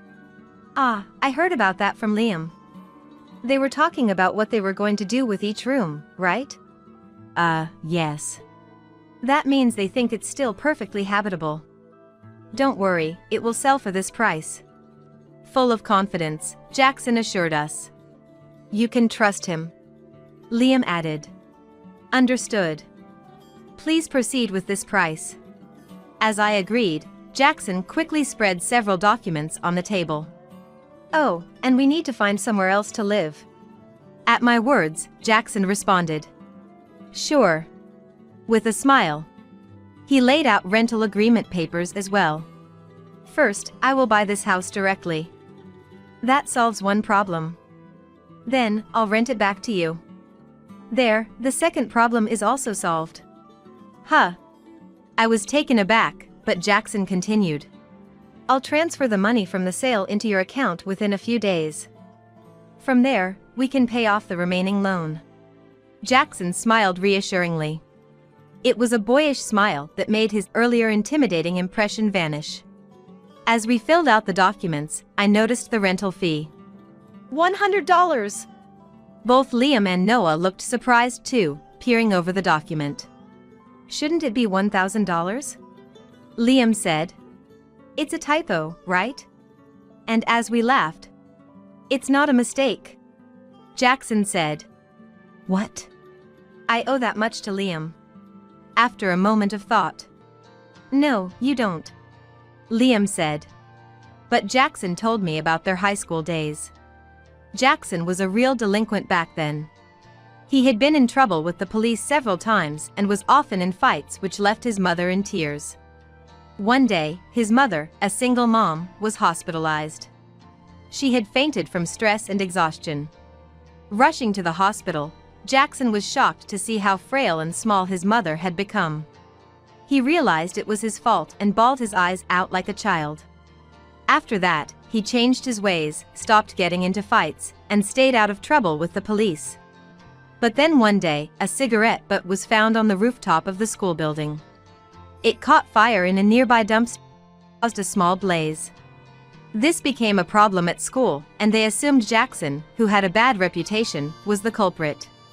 No matter how much he denied it, saying, "It's not me," no one believed him due to his past behavior. He was at risk of being expelled. When his mother burst into tears again, Liam believed in Jackson's innocence. "He was the only one who believed in my innocence. He was the student council president at the time. We were in the same class but had never really talked before." Jackson reminisced, saying Liam had protested to the principal, did some investigation among the students, gathered evidence, and found the real culprit. "Huh, but you had insisted you didn't do it, right?" Naturally, I believed him. "No way. But thanks to you, I graduated high school and gave back to my mother. I even became the president of a company." That's why Jackson said he owed that much. The three of us, as a family, exchanged glances and gratefully accepted the rent proposal. This was what happened that day 2 years ago. As Noah said, "I own this house now and am renting it to this family. If you don't believe me, I'll show you the documents later." Jackson glanced at Noah, then turned back to the in-laws with a smile. "However, either family is welcome to rent the house. Shall I offer you a bargain?" Jackson smiled at my astonishment. "I'll also introduce you to new properties." After the funeral, we moved out of the house and into an apartment Jackson had recommended. Just unpack the bare essentials. We'll probably be able to move back to that house soon," Jackson said with a mischievous smile, and I asked him what made him think so. Noah, curious too, came closer to us. "I actually thought about kicking them out that day. But then I changed my mind. Listen, here's the plan." Jackson leaned in, as if sharing a secret with us. 3 days later, we went back to our old home saying, we left a couple of things behind, under the pretense that we were retrieving them. Anna reluctantly offered snacks when Jackson joined us. "How's the new place?" "Not bad at all," John replied contentedly. "Really?" Noah asked. "Yes, really. No noises from the empty stairs? Or in the shower room?" Noah looked around the living room fearfully. "Right, Noah said there were ghosts, didn't he?"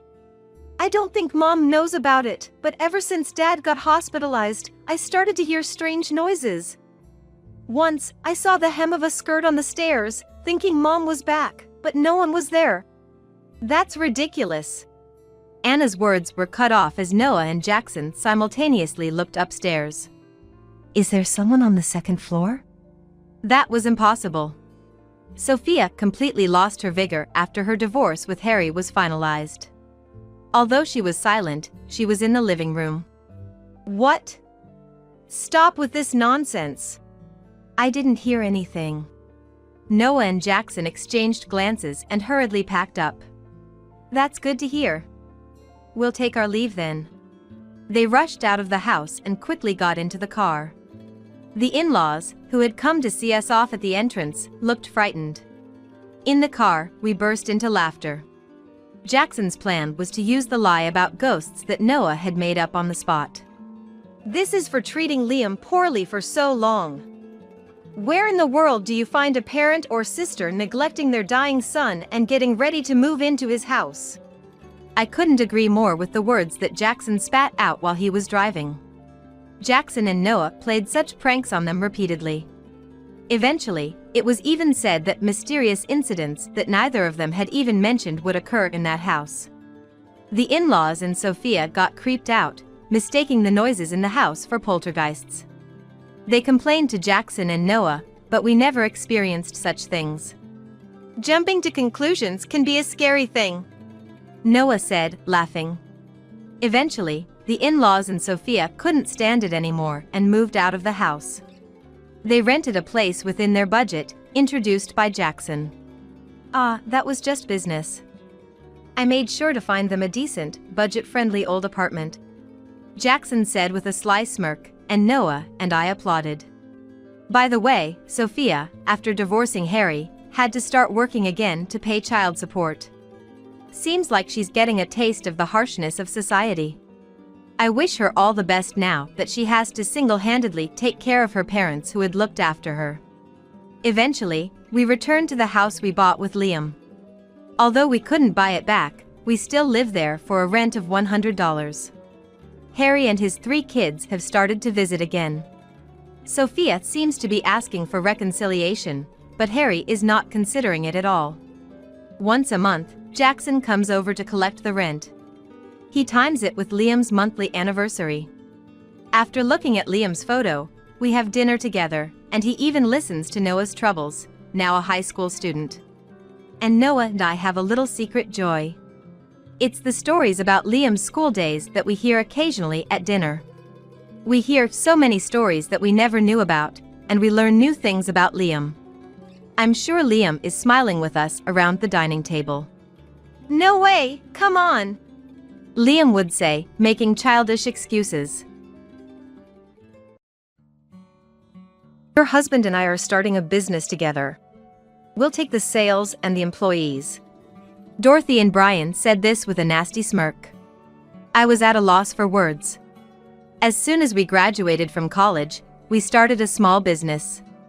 And this happened just when the business began to turn a profit at last. The two cornered me in the office, laughing. Thanks for everything up to now. But we don't need you anymore. Brian and I can handle it ourselves. Brian nodded to Dorothy's triumphant words. It seemed they had planned to cut me out all along. I clenched my teeth. For considering them as my best friend and a kind husband. But now I see. This is their true nature. If that's the case, so be it. Dorothy. Brian. I have my pride too. And I won't let you trample on it. Bring it on, Dorothy. I'm Karen. 29 years old. I started a small business with Dorothy and Brian, whom I met in college. We call it a handyman service, but mostly we do household chores for others. When we started, there were no other employees, so we managed all the work between the 3 of us. During that time, Brian proposed to me. I liked him back, so I happily accepted his proposal. Dorothy congratulated us. How kind they both seemed. I thought I was truly blessed with such friends, until the moment I heard this rumor. Dorothy also had feelings for Brian. I'm off, see you. Be careful on your way, Brian said to Dorothy in a light tone as she was leaving for work. You get lost easily. I'm fine. I've been to this client's place several times. The car navigation system knows the way perfectly, Dorothy said confidently. Laughter broke out among the employees. Dorothy was everyone's favorite. Ever since college, she was smart but had her ditzy moments, and they loved her for her goofy character. I liked Dorothy too. We hit it off right after entering college and dreamed of starting our own business. Brian joined us midway, and our dream began to take a more concrete shape. And now, here we are, living that dream. Brian, you should go with her, I'm worried. Ah, Karen, you sure are demanding. Brian shrugged his shoulders as if he was reluctant. The employees still looked amused. Eventually, an older employee named Jennifer agreed to accompany Dorothy. To be honest, I was a bit uncomfortable around Jennifer. So when she was out of sight, I felt a slight sense of relief. Of course, I would never intend to discriminate against any employee. But Jennifer clearly disliked me. It was obvious. I don't know why. Jennifer was bad-mouthing you again. One of the employees whispered to me. It was during break time. I sighed. I don't mind. It's nothing new. But she was saying awful things. Something like Brian was Dorothy's boyfriend and that you stole him. What? I dropped the documents I was holding. They scattered across the table. As I hurriedly gathered them up, I tried to muster a smile. That's terrible. Brian has only ever been interested in me. But according to Jennifer, Brian and Dorothy were the real couple, and I was just in the way. But it was Brian who confessed his feelings to me, and Dorothy never said anything about it. It must be just another baseless rumor. Why does Jennifer always speak ill of you? I don't know. All I could do was shake my head. Jennifer is 63, a veteran among the staff. All I knew was that she lived with her eldest son and his wife after her husband passed away. Just an ordinary woman. So why does she dislike me? Why spread such awful lies? I don't understand.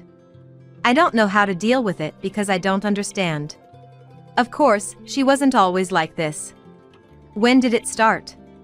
Right, it was. On the way home from a welcome party for Jennifer, which was also a get-together with booze. Maybe it was that day. That day? You know, Dorothy is a lightweight. She suddenly started crying that day. Jennifer was comforting and encouraging her, and it started the day after that. Jennifer was a normal woman. But after that day, she began to dislike me. Why? Oh, that makes sense. Another employee, who had been doing paperwork, chimed in. It's well known among us. Dorothy badmouths you when she's drunk. What? I blinked in shock. Hey, that was supposed to be a secret. It's not something that can be hidden forever. Karen, you better be careful around Dorothy. Although, Jennifer is the only one taking the gossip seriously as for now. The male employee said languidly and returned to his work. I was overwhelmed with disbelief. Dorothy, speaking ill of me. Yes. The first employee spoke again, looking uncomfortable. Dorothy starts talking the moment you're out of sight. It's all made-up stories, terrible gossip. No way. I thought this must be some kind of joke. Dorothy is my best friend. I can't believe she would say bad things about me. But the worst part is Brian. Brian? I wondered why Brian was being brought up in this context. As my expression darkened, the employee continued with difficulty. Brian, no matter how awful things Dorothy says, he just laughs and seems to enjoy it, even egging her on. That can't be true. I had stood up from my chair. I picked up my mobile phone. I called Dorothy. Hello. Hey, stop joking around now. What joke? Apparently Jennifer is badmouthing me because of you. That's a horrible story, right? Well. Dorothy paused, seemingly deep in thought. I was hoping she would quickly declare her innocence. Dorothy wouldn't betray me. Hey, Dorothy. What? It was Dorothy's usual, cheerful voice. I felt relieved. After all, what the employees said must be false. Jennifer must have badmouthed me so persistently that everyone started to make up this joke. Seriously. So you found out all of it? Huh? I blurted out in a daze. What did Dorothy just say? I was planning to gradually increase my allies, but no one else fell for it except Jennifer. Maybe it's time to try something different. Dorothy, what are you talking about? Just kidding. Wait, what? The next moment, Dorothy burst out laughing. Don't take it seriously, we're friends, right? I would never do such a thing. Right. I slumped back into my chair, feeling drained. The employees looked at me anxiously. Dorothy was laughing on the other end of the phone. Innocent and lovely Dorothy. She was like everyone's idol. Even now, she's popular among the employees. I like her, too. I thought I did. It was all a lie, right? Yes, all lies. Dorothy's affirmation. Jennifer's attitude, and the employees' rumors. I couldn't tell what was true anymore. About Jennifer. I hesitated. Honestly, I didn't want to talk about it. But Jennifer's attitude towards me was strange. I intended to discuss it with Dorothy and Brian. What's up? She's very harsh towards me. I just think it's going to be hard to work with her moving forward. You're not thinking of firing her, are you? Brian looked at me sternly. Dorothy's smile had faded too. I was unable to look into their eyes, and I looked down. But her gossiping is crossing the line. It must be hard being talked about like that.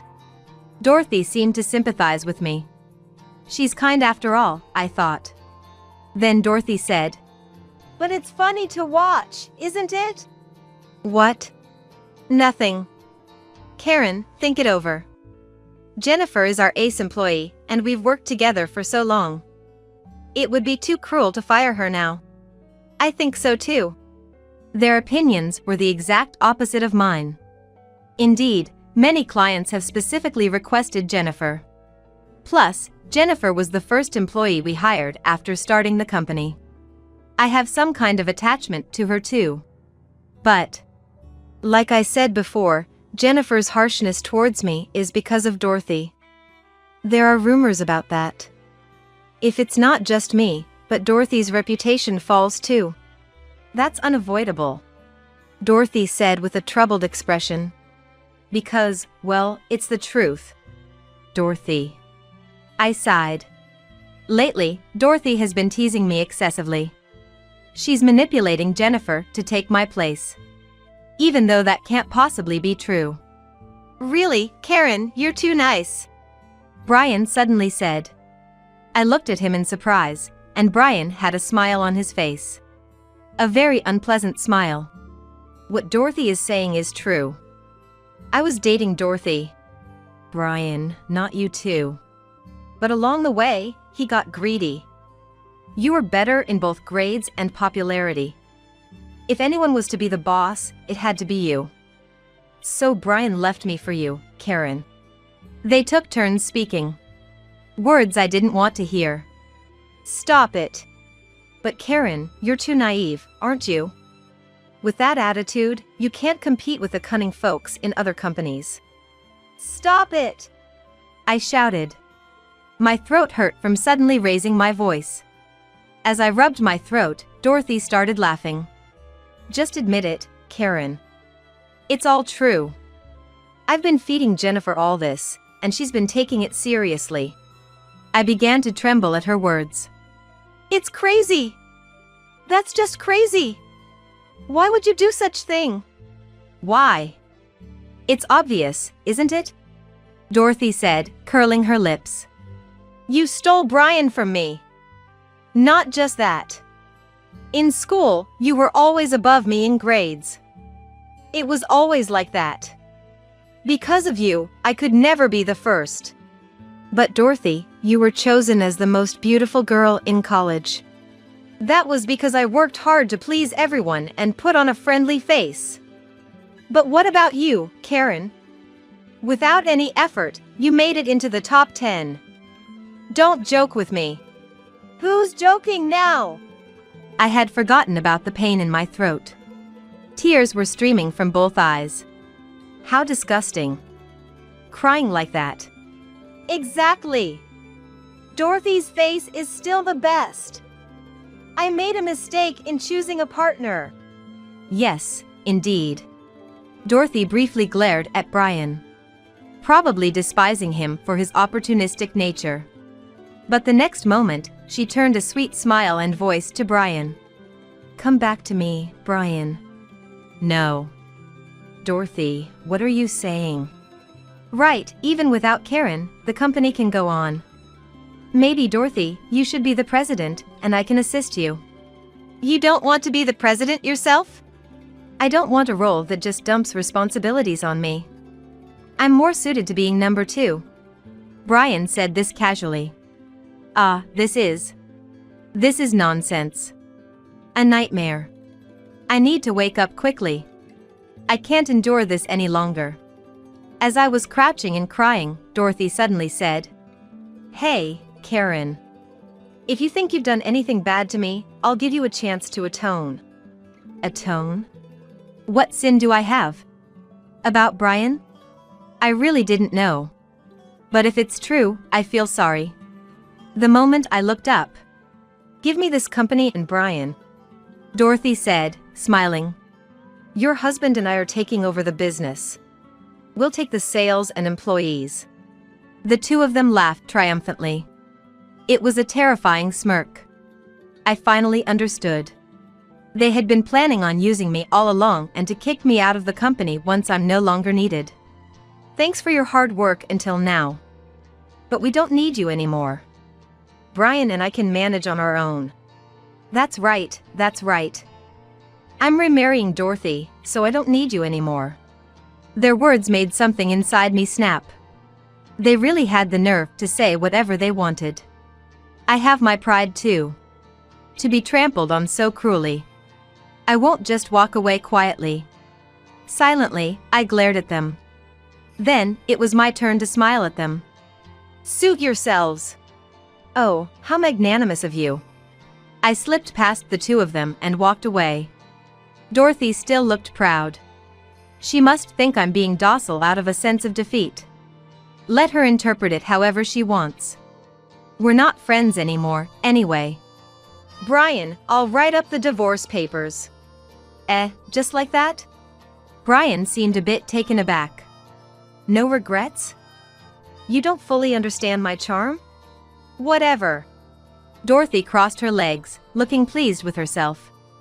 I turned back to them and said, "Now, I can go to France without any worries." "Huh?" Dorothy let out a surprised exclamation. "France? What's that about?" "I got a job offer from a company there. I was turning it down because I was responsible for our company. But I guess that doesn't matter anymore." Yeah. Go wherever you want." After saying that, Dorothy added in a lower voice. "What company is it, may I ask?" "It is." I gave them the name. It was a globally renowned corporation that even children would know in this era. Dorothy's voice and expression grew frantic. "Why are you being scouted and not me? I didn't get any offers." "Neither did I," Brian added, looking puzzled. "Brian, you're just a freebie," Dorothy bluntly stated. "Seriously?" Brian looked dejected, but in reality, Dorothy and I were the ones who started the business.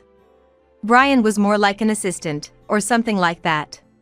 He was always like a little chick following behind. Even for Brian, it seems, was upset by Dorothy's manner of speaking. "Dorothy, you weren't invited either." "That's right. Karen and I were a team. We've been through everything together, so why is it that Karen is the only one getting attention from big companies?" "I should mention," I said, exasperated. "Dorothy might have been doing the publicity and noticeable work, but the important, behind-the-scenes work? That was all me. Like sending emails to clients, for example." Dorothy couldn't be bothered, but I made sure to send a thank you email to every customer. Partly hoping they would use our services again, but mostly because I was happy they chose our company. I kept sending emails, expressing my gratitude. Then, one day, one of the clients replied. Their grandchild works for the company we just mentioned, and they talked about my work. That led to them wanting to meet me. Come to think of it, you went to France alone last month, Brian said, suddenly realizing. Why didn't you tell me sooner? Well, I thought it was just a trip. Brian seemed to be making excuses. Dorothy looked furious. Until just now, she thought she had one. But again, it turned out to be my victory. That's why I'm going to France. I waved my hand and left the office. I heard Dorothy's screams, but I could care less. After signing the divorce papers as agreed, I arranged for a moving company. Oh, right. I came up with an idea. I called another company on my mobile phone. Hello. I'd like to sell all the furniture in my house. I'm used to negotiating. I wrapped up the conversation efficiently. Then, there was a noise at the door. Brian had returned. Hey, Karen. What is it? This house, you bought it, but if you're going to France, you won't need it, right? So, it's fine. I've already arranged to sell the furniture and the house, I said cheerfully. Brian screamed. Why would you do such a thing? Where am I supposed to live from tomorrow? Go stay with Dorothy, I said bluntly. I was a bit surprised by my own words. I realized I had no feelings left for Brian. You're not selling the company too, are you? That's impossible. Dorothy, my co-owner, would need to agree. Right. Brian nodded, relieved. From tomorrow, Dorothy will be running the company alone. Be careful. Dorothy doesn't do anything troublesome. Your threat won't work on me. I'm just warning you, I said and went to the kitchen. I'll make dinner. What? Until the divorce is finalized, we are still married. And I have no intention of shirking my duties as a wife. I've always made meals, every day. No matter how busy, I never neglected my household duties. That was my pride. Though today would be the last time I'd cook for Brian. Well, then. Tonight's dinner is beef stew.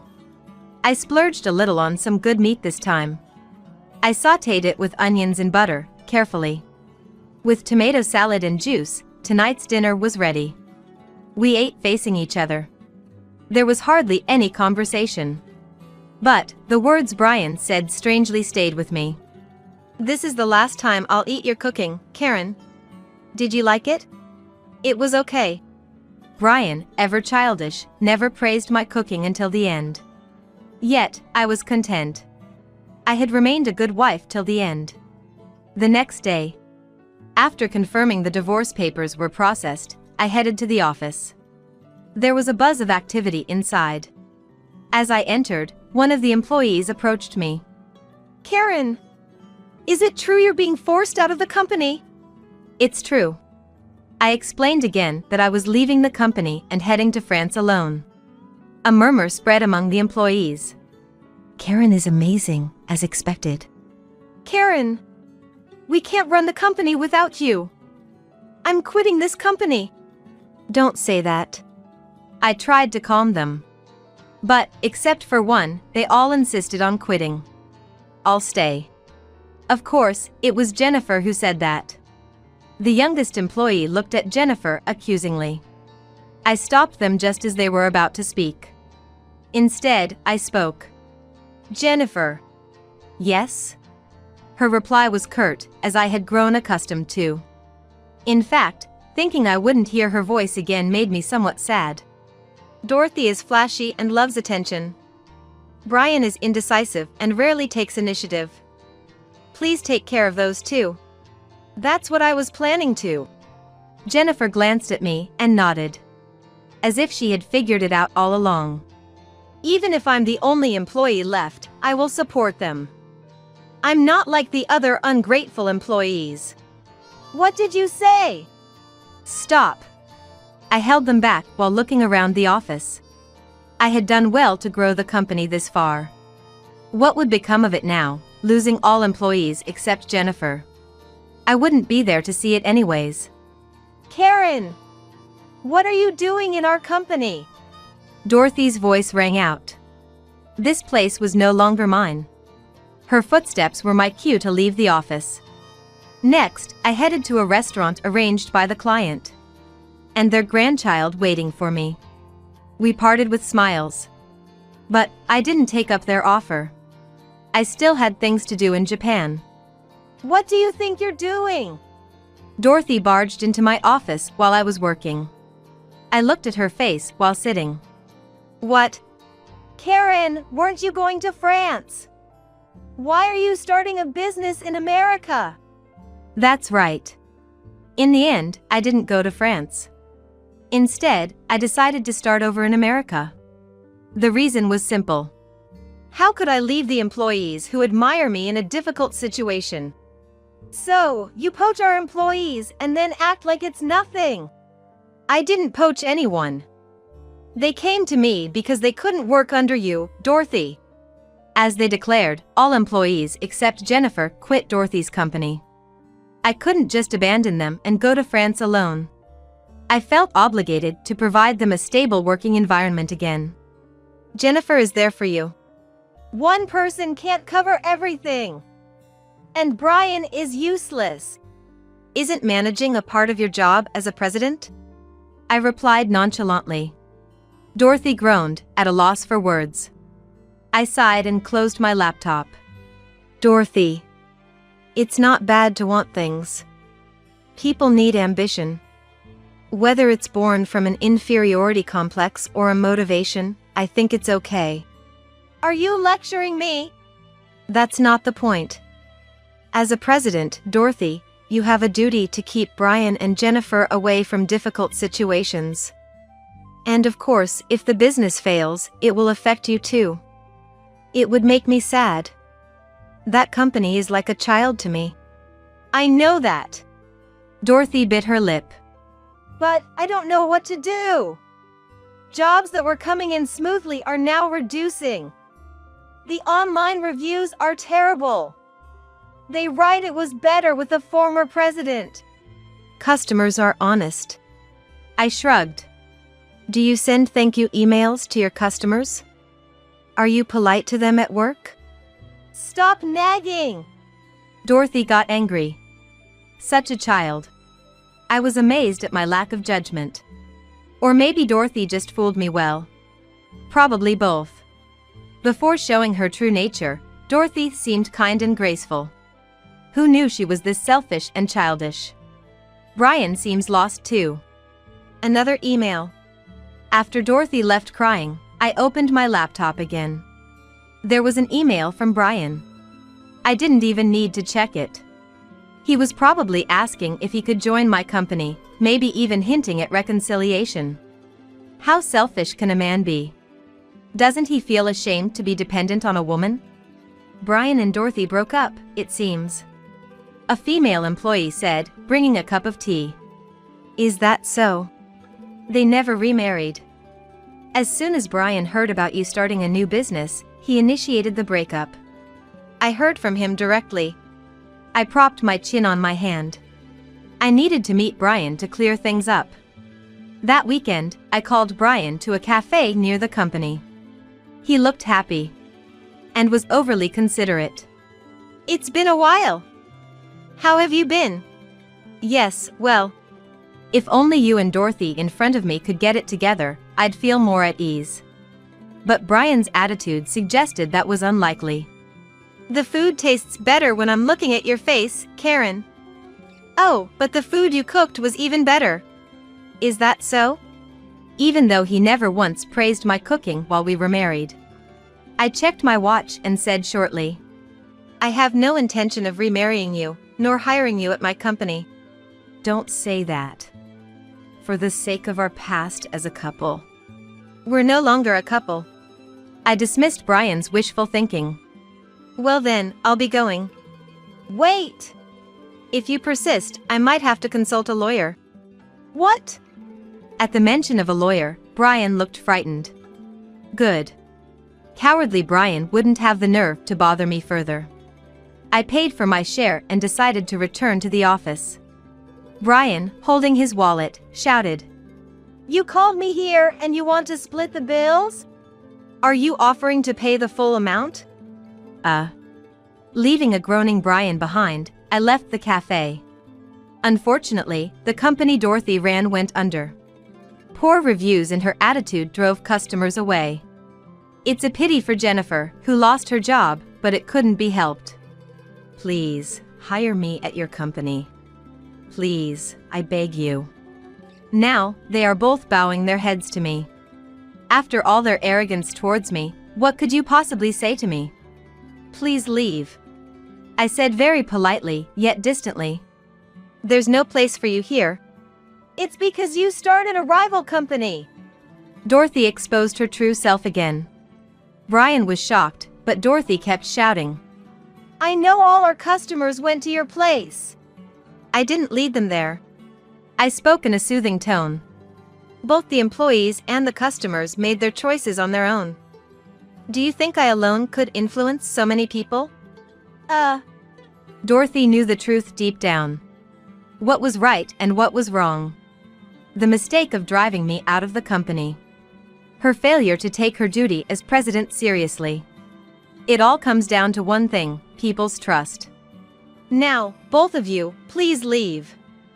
If you continue to make a scene, I'll have to call the police. No way! Brian cried out in pain, while Dorothy cradled her head and crouched down. Leaving those two behind, I returned to my work. There are customers and employees waiting for me. I can't afford to stop. Anthony. That's the name of the person who introduced me to the large corporation. He works there himself and has started contacting me regularly since then. I enjoy talking to him a lot. Informative, and his choice of words is laced with humor. I'm glad I got to know you, Karen. He wrote in one of his emails, in a heartfelt tone. It's been a while since I've had a Japanese friend, being abroad. Friend. That word pained my heart. I was betrayed by those I thought were my closest friends. But I emerged victorious. I'm not weak enough to be outdone and left behind. That incident made me realize my strength. After some hesitation, I replied, I'm also glad to have met you, Anthony. If you ever come back to America, let me know. I'd be happy to have a meal together. I still can't use the word friend. It's not Anthony, but the word friend I'm wary of. Yet, I'm confident that soon I can call Anthony a friend. I can't be rude to someone who opens their heart to me. Especially when I'm starting to trust Anthony. Speaking of trust, the same goes for my employees. I am still grateful to them for believing in me and following me. Karen. Yes, yes. Responding to the puppyish call, I stand up from my chair. Feeling myself naturally giving a smile on my face. I did what you could never do for Yosef. With those words, she showed off her newborn niece, Amelia, to me. Seeing me struggle for words, Yara wore a triumphant smile. Doesn't she look adorable, just like Yara? I bet she'll be a model or an actress someday. My betraying husband, Yosef, then added an insult to his remark. Time to head home, I guess. We've been able to show our happiness to the single Kayla over here, so it's been quite a satisfying today. Yosef exchanged a sly glance with Yara, both grinning deviously. What did they think of children? Were they just tools to flaunt in front of me, who couldn't have kids? Their attitude was pushing my anger to its limits. That's when I realized something. Wait, this child. What is it? You're looking serious, all of a sudden. Yosef responded, slightly caught off guard by my mutter. I couldn't help but find the situation amusing and began to chuckle. Gently stroking the baby's cheek, I replied. Such an angel, but her skin. As I revealed a certain truth, the smug looks on their faces froze instantly. My name is Kayla, 52 years old. My husband, Yosef, is an executive at a major trading company, whom I've supported as a housewife for many years. Yosef occasionally brings colleagues over to enjoy my cooking. Most of what comes out of Yosef's mouth are boasts about his younger days. His colleagues, brought along, would force a smile and endure his long stories, saying, "That's amazing." When they praise my cooking as delicious, Yosef smirks unpleasantly and says, "Well, that's about the only talent she has. She's eating off my high salary, so she'd better do at least this much, or she's just useless." And so he said, belittling me in front of his subordinates. I'd be lying if I said it didn't bother me, but I always reminded myself that I wasn't in a position to argue. It's been almost 30 years since we got married, but we've never had children. I always dreamed of having at least 2 kids after marriage. Despite spending time and money on fertility treatments, we were never blessed with children. I felt a sense of guilt for not being able to bear children. So, no matter how heartless Yosef's words were, I'd smile and think, I can endure this much. When Yosef talks about work, his eyes shine like a boy's, and I was happy to support him in any way I could. After all, I'm in love with Yosef. Apart from cooking, I had another talent. It was sewing, a hobby since my student days. I started making hand-sewn dolls, imitating my mother. They became quite popular among my friends. I used this skill to help with the household finances, making stuffed animals and charms. It might not be much compared to my husband's high salary. But I kept continuing with this small side job, hoping to at least treat Yosef to some nice meals. Our apartment becomes a weekend retreat for my niece Yara. Yara, my sister Megan's daughter, works in admin at a small trading company. She had a reason for her frequent visits. And that was to support a budding idol group. Did you see Trevor on TV the other day? He looked so cool. Yara arrived, fanning herself with a paper fan bearing a young man's face. Trevor, the man on the fan, is the leader of that idol group. They perform regularly at a club near our apartment every weekend, which is why Yara often stays over. Yara, your collection seems to have grown again, hasn't it? Each time Yara visited, her belongings in our room increased. I mean, come on. When new merchandise comes out, I just have to have it. Plus, Trevor is the most popular, so it sells out right away. I couldn't help but smile wryly at my niece's excitement before a performance. I understand the joy of buying your favorite idol's merchandise. I used to collect records of my favorite singers. But I wondered why she felt the need to bring all her new purchases to our house.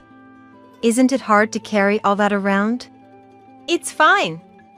I'll just store my stuff here. Yara nonchalantly placed her bags in the corner of our bedroom. It's just me and my husband, so we don't have much space, you know. Ah, come on. It's fine. Uncle just comes home to sleep, right? Resigned, I had no choice but to accept my niece's whims. Oh, and I almost forgot. Mom made me bring this. With that, Yara pulled out a set of premium tea from her bag. My sister Megan and her husband occasionally sent gifts, and always made sure Yara brought something with her whenever she stayed over. Oh my, they didn't need to. After graduating high school, Megan worked far away until she was 30, then took over the family's variety store and married Kevin, an employee there. Since a large shopping center opened nearby, their business has suffered. So I always told her there's no need for such gifts. I'm sorry Yara's been such a bother. Megan would apologize over the phone, sounding guilty. However, Yara herself has become hard to ignore lately. She began entering our house even when we weren't home. It turns out Yosef has given her a spare key. She's here every week, might as well have one. Yosef had a soft spot for her. Uncle, you're the best. Yara would hug Yosef's arm, and he'd smile proudly. All right then. At first, I tried to be accommodating. But, 3 months later, a cash-filled envelope I kept in my bedroom drawer was missing. When I asked Yara, she nonchalantly replied, "Sorry, Aunt Kayla. I borrowed it. I really wanted Trevor's new merchandise." She looked at me with pleading eyes, but Yara has a job. She should be making enough to get by. Wouldn't buying it with your own money bring you more joy? Of course, I want to.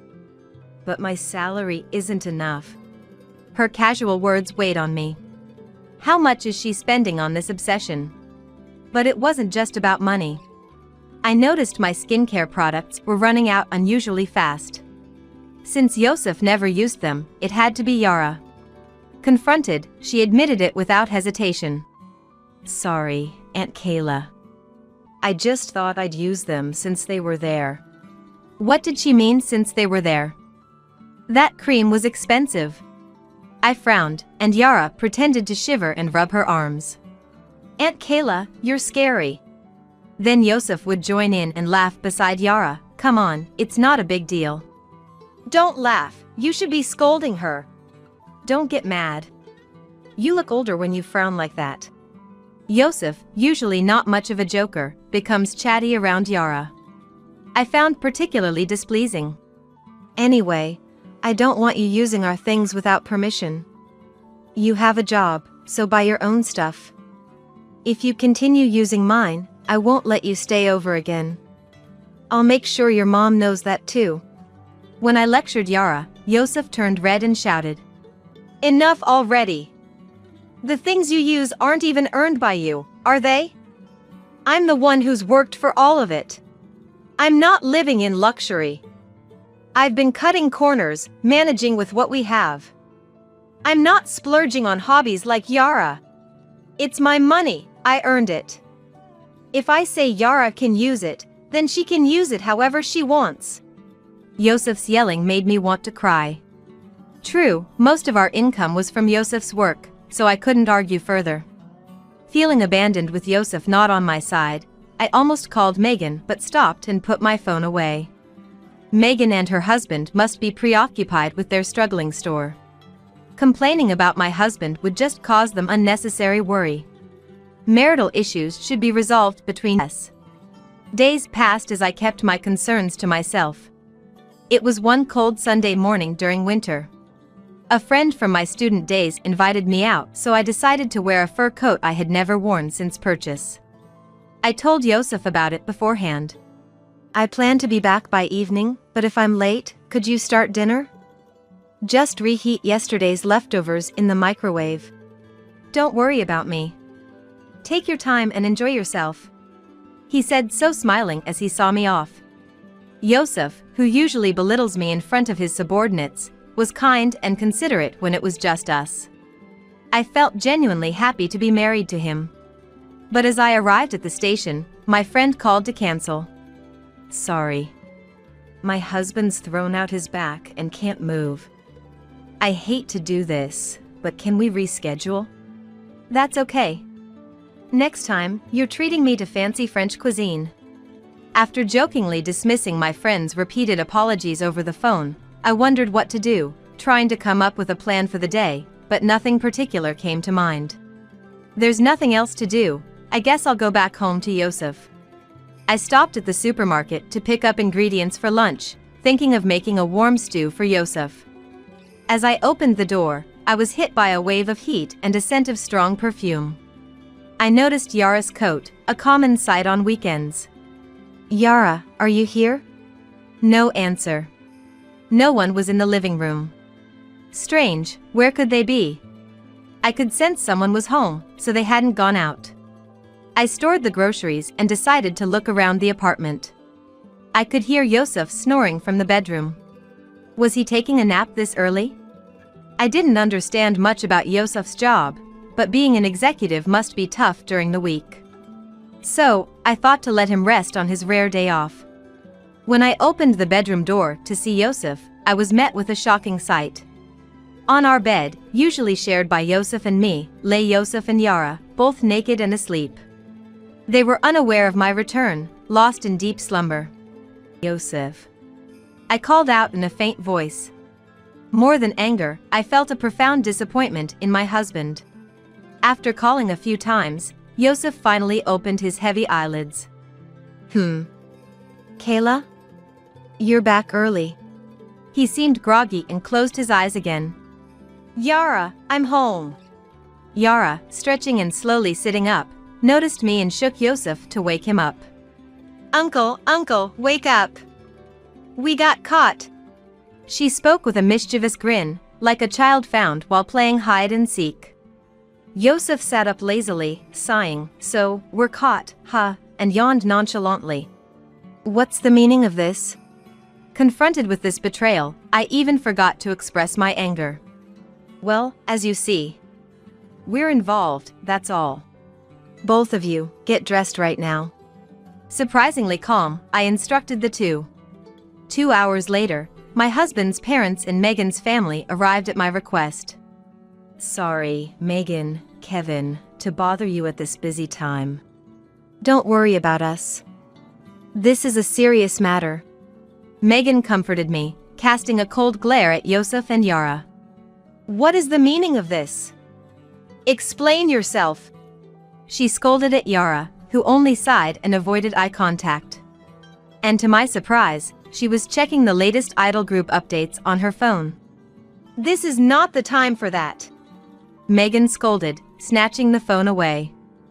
Yara just clicked her tongue. "Kayla, I'm so sorry for what our foolish son has done."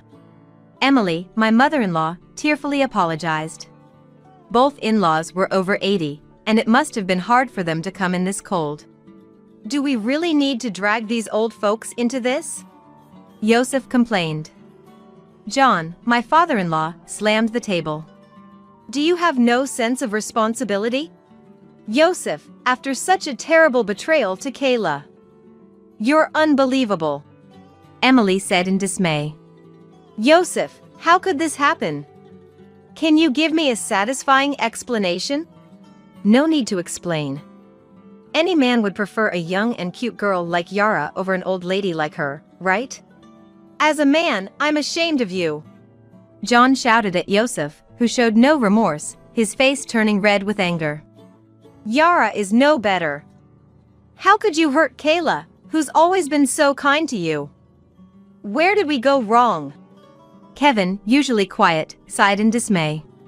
"It wasn't Aunt Kayla who took care of me, it was Uncle Yosef. He buys me whatever I want.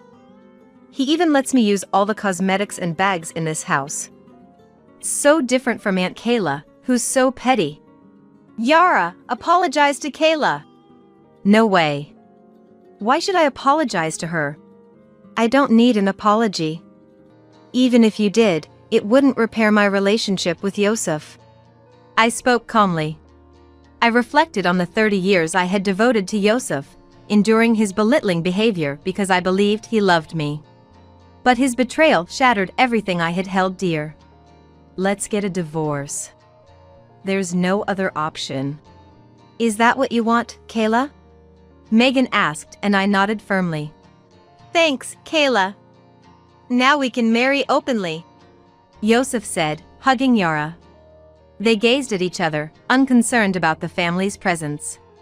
"On the way here, Dad and I decided, if you showed no remorse, we would disown you today," Megan said to Yara, her voice tinged with anger and sadness. "That's fine. I don't need you guys anymore. I have Uncle Yosef now." "Then it's decided. Don't ever cross our doorstep again," Kevin declared firmly. "Yosef, we too have decided to disown you today." Megan's family and my in-laws apologized to me before leaving in a somber mood. Afterward, my divorce from Yosef was finalized.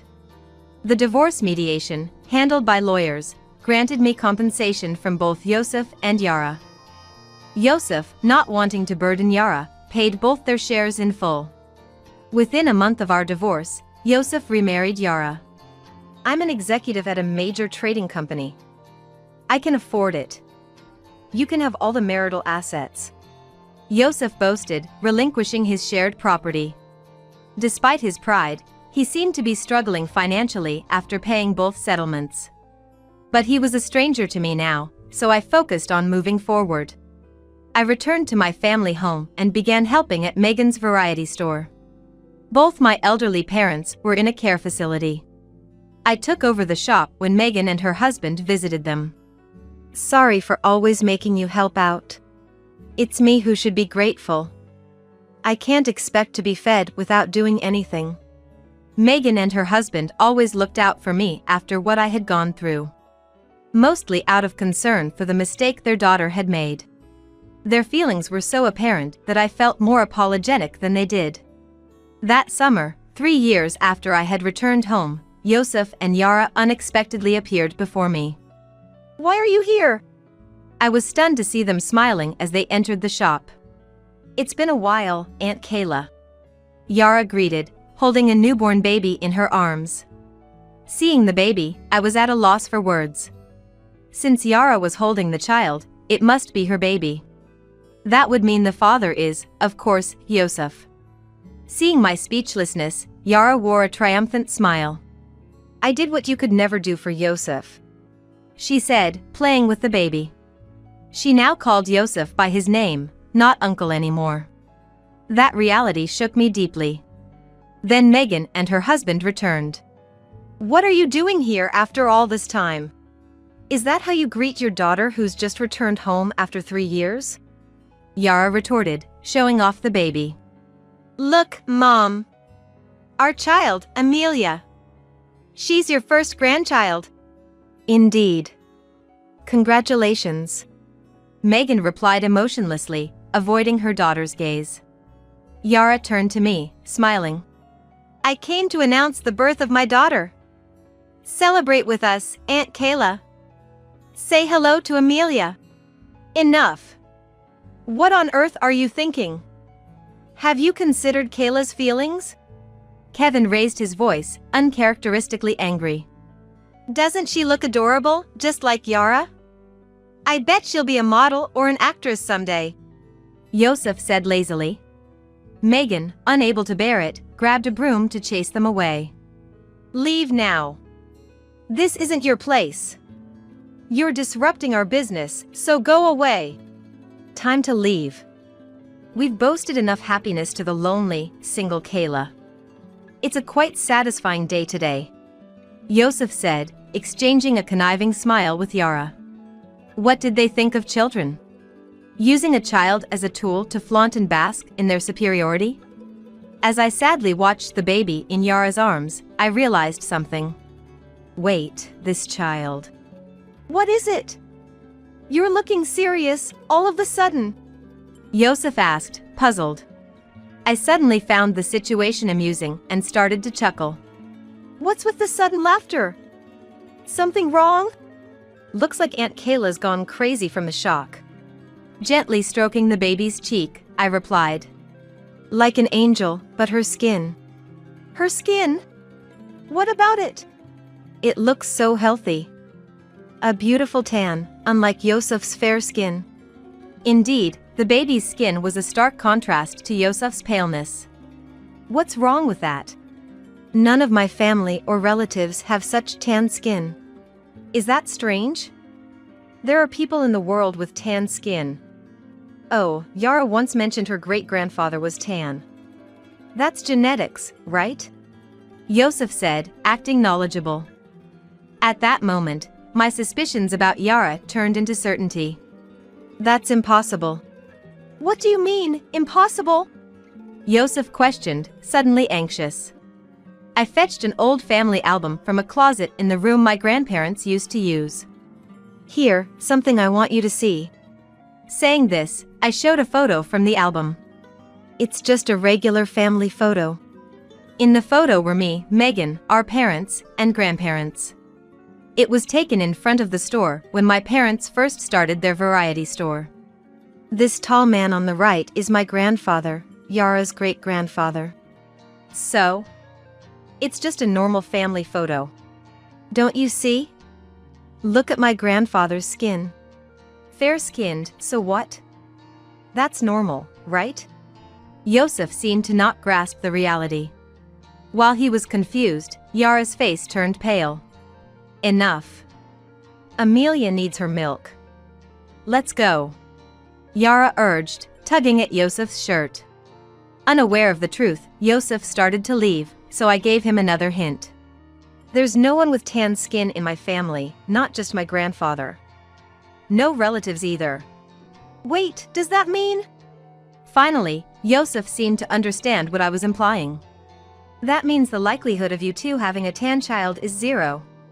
I said emphatically. Yosef started shaking. It's a waste of time being here. Let's go home.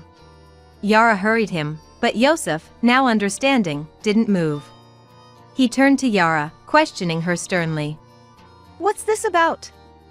Our child shouldn't be tan. Then whose child is this? There's something else I want you to see. I snatched Trevor's keychain from Yara's bag and showed it to Yosef. Trevor, known for being half Hispanic and half American, publicly acknowledged his mixed heritage. Yara had always admired Trevor's mixed heritage, often praising his appearance as cool. This guy. He has the same skin color as Amelia. Yara, initially frightened, quickly turned defiant and laughed. Oops, looks like I got caught. That's right. Amelia isn't your child. She's mine and Trevor's. I seduced him, and he fell for me immediately. Yara boastfully recounted her affair with Trevor. You've been deceiving me? Seriously, did you think a young and cute girl like me would be into an old guy like you? Hilarious. I approached you because you're an executive and seemed wealthy. With your money, I could buy lots of Trevor's merch and win him over. So, I was just an ATM to you. Yosef realized the truth and erupted in anger. Of course. I endured it for the money. Who would willingly share a bed with an old man like you? I let you live in a dream for 3 years. You should thank me. What did you say? Megan, my husband, and I were stunned as Yara and Yosef argued. Enough, both of you. The baby is crying. Can't you hear her? Megan shouted, stopping their quarrel. I can't stand this anymore. You're not family, just strangers. Leave now. Megan ushered Yara and Yosef out. Poor Amelia. That was my honest thought. 2 months later, Yosef visited me alone. Suddenly bowing deeply, he shamelessly begged, "Please, Kayla, give me another chance. I did a DNA test. There's no blood relation between me and Amelia." I was deceived. Oh, really? And? I couldn't forgive Yara and Trevor for conspiring to make me raise their child. I stormed into Trevor's dressing room at a concert and demanded compensation. Oh my. How challenging for you. I humored him, though I was indifferent. I had already learned about the scandal from the TV and magazines. Trevor impregnated a married fan and let the husband raise the child as his own. This scandal became widely known, bringing national attention to the obscure idol group. Facing nationwide criticism, Trevor's agency couldn't defend him and ended his contract, as reported by tabloid TV. I saw it on TV. They're responsible for their actions. Right? They're terrible. Yosef laughed, thinking I was agreeing with him. Moreover, the tabloids, not easing their investigative efforts, ruthlessly delved into the life of Trevor's partner, Yara. Astonishingly, it was revealed that Yara had been physically involved with multiple men besides Trevor, earning money from them. Apparently, her goal was to financially support Trevor. You see? I'm just another victim deceived by them. So please, let's start over again. I decline. As Yosef tearfully begged, I replied emotionlessly. I called Kevin from the back of the store to escort Yosef out. If you keep bothering Kayla, we'll call the police. Kevin's firm warning sent Yosef away, dejected. A month passed. Though the media frenzy had subsided, reports about Trevor and Yara continued. Trevor, ousted from the group, was reportedly exploiting Yara for money. Yara started working at a nightclub to make ends meet. Raising a child was proving difficult for Yara and her strained finances. In the end, feeling sorry for Amelia, Megan and her husband decided to take her in and raise her. There's been a lot, but she's still our granddaughter. That's right. The child is innocent. The couple cared for Amelia while managing their store. As for me, I left home to fulfill my dream of opening a sewing class. I couldn't just keep relying on Megan and her husband forever. Megan told me I could stay as long as I wanted, but when I mentioned that I had things I wanted to do, she happily encouraged me to pursue them. Amelia's first birthday was approaching. What should I gift her? Partially to see Amelia and partially to visit Megan and her husband, I still occasionally stop by the family store.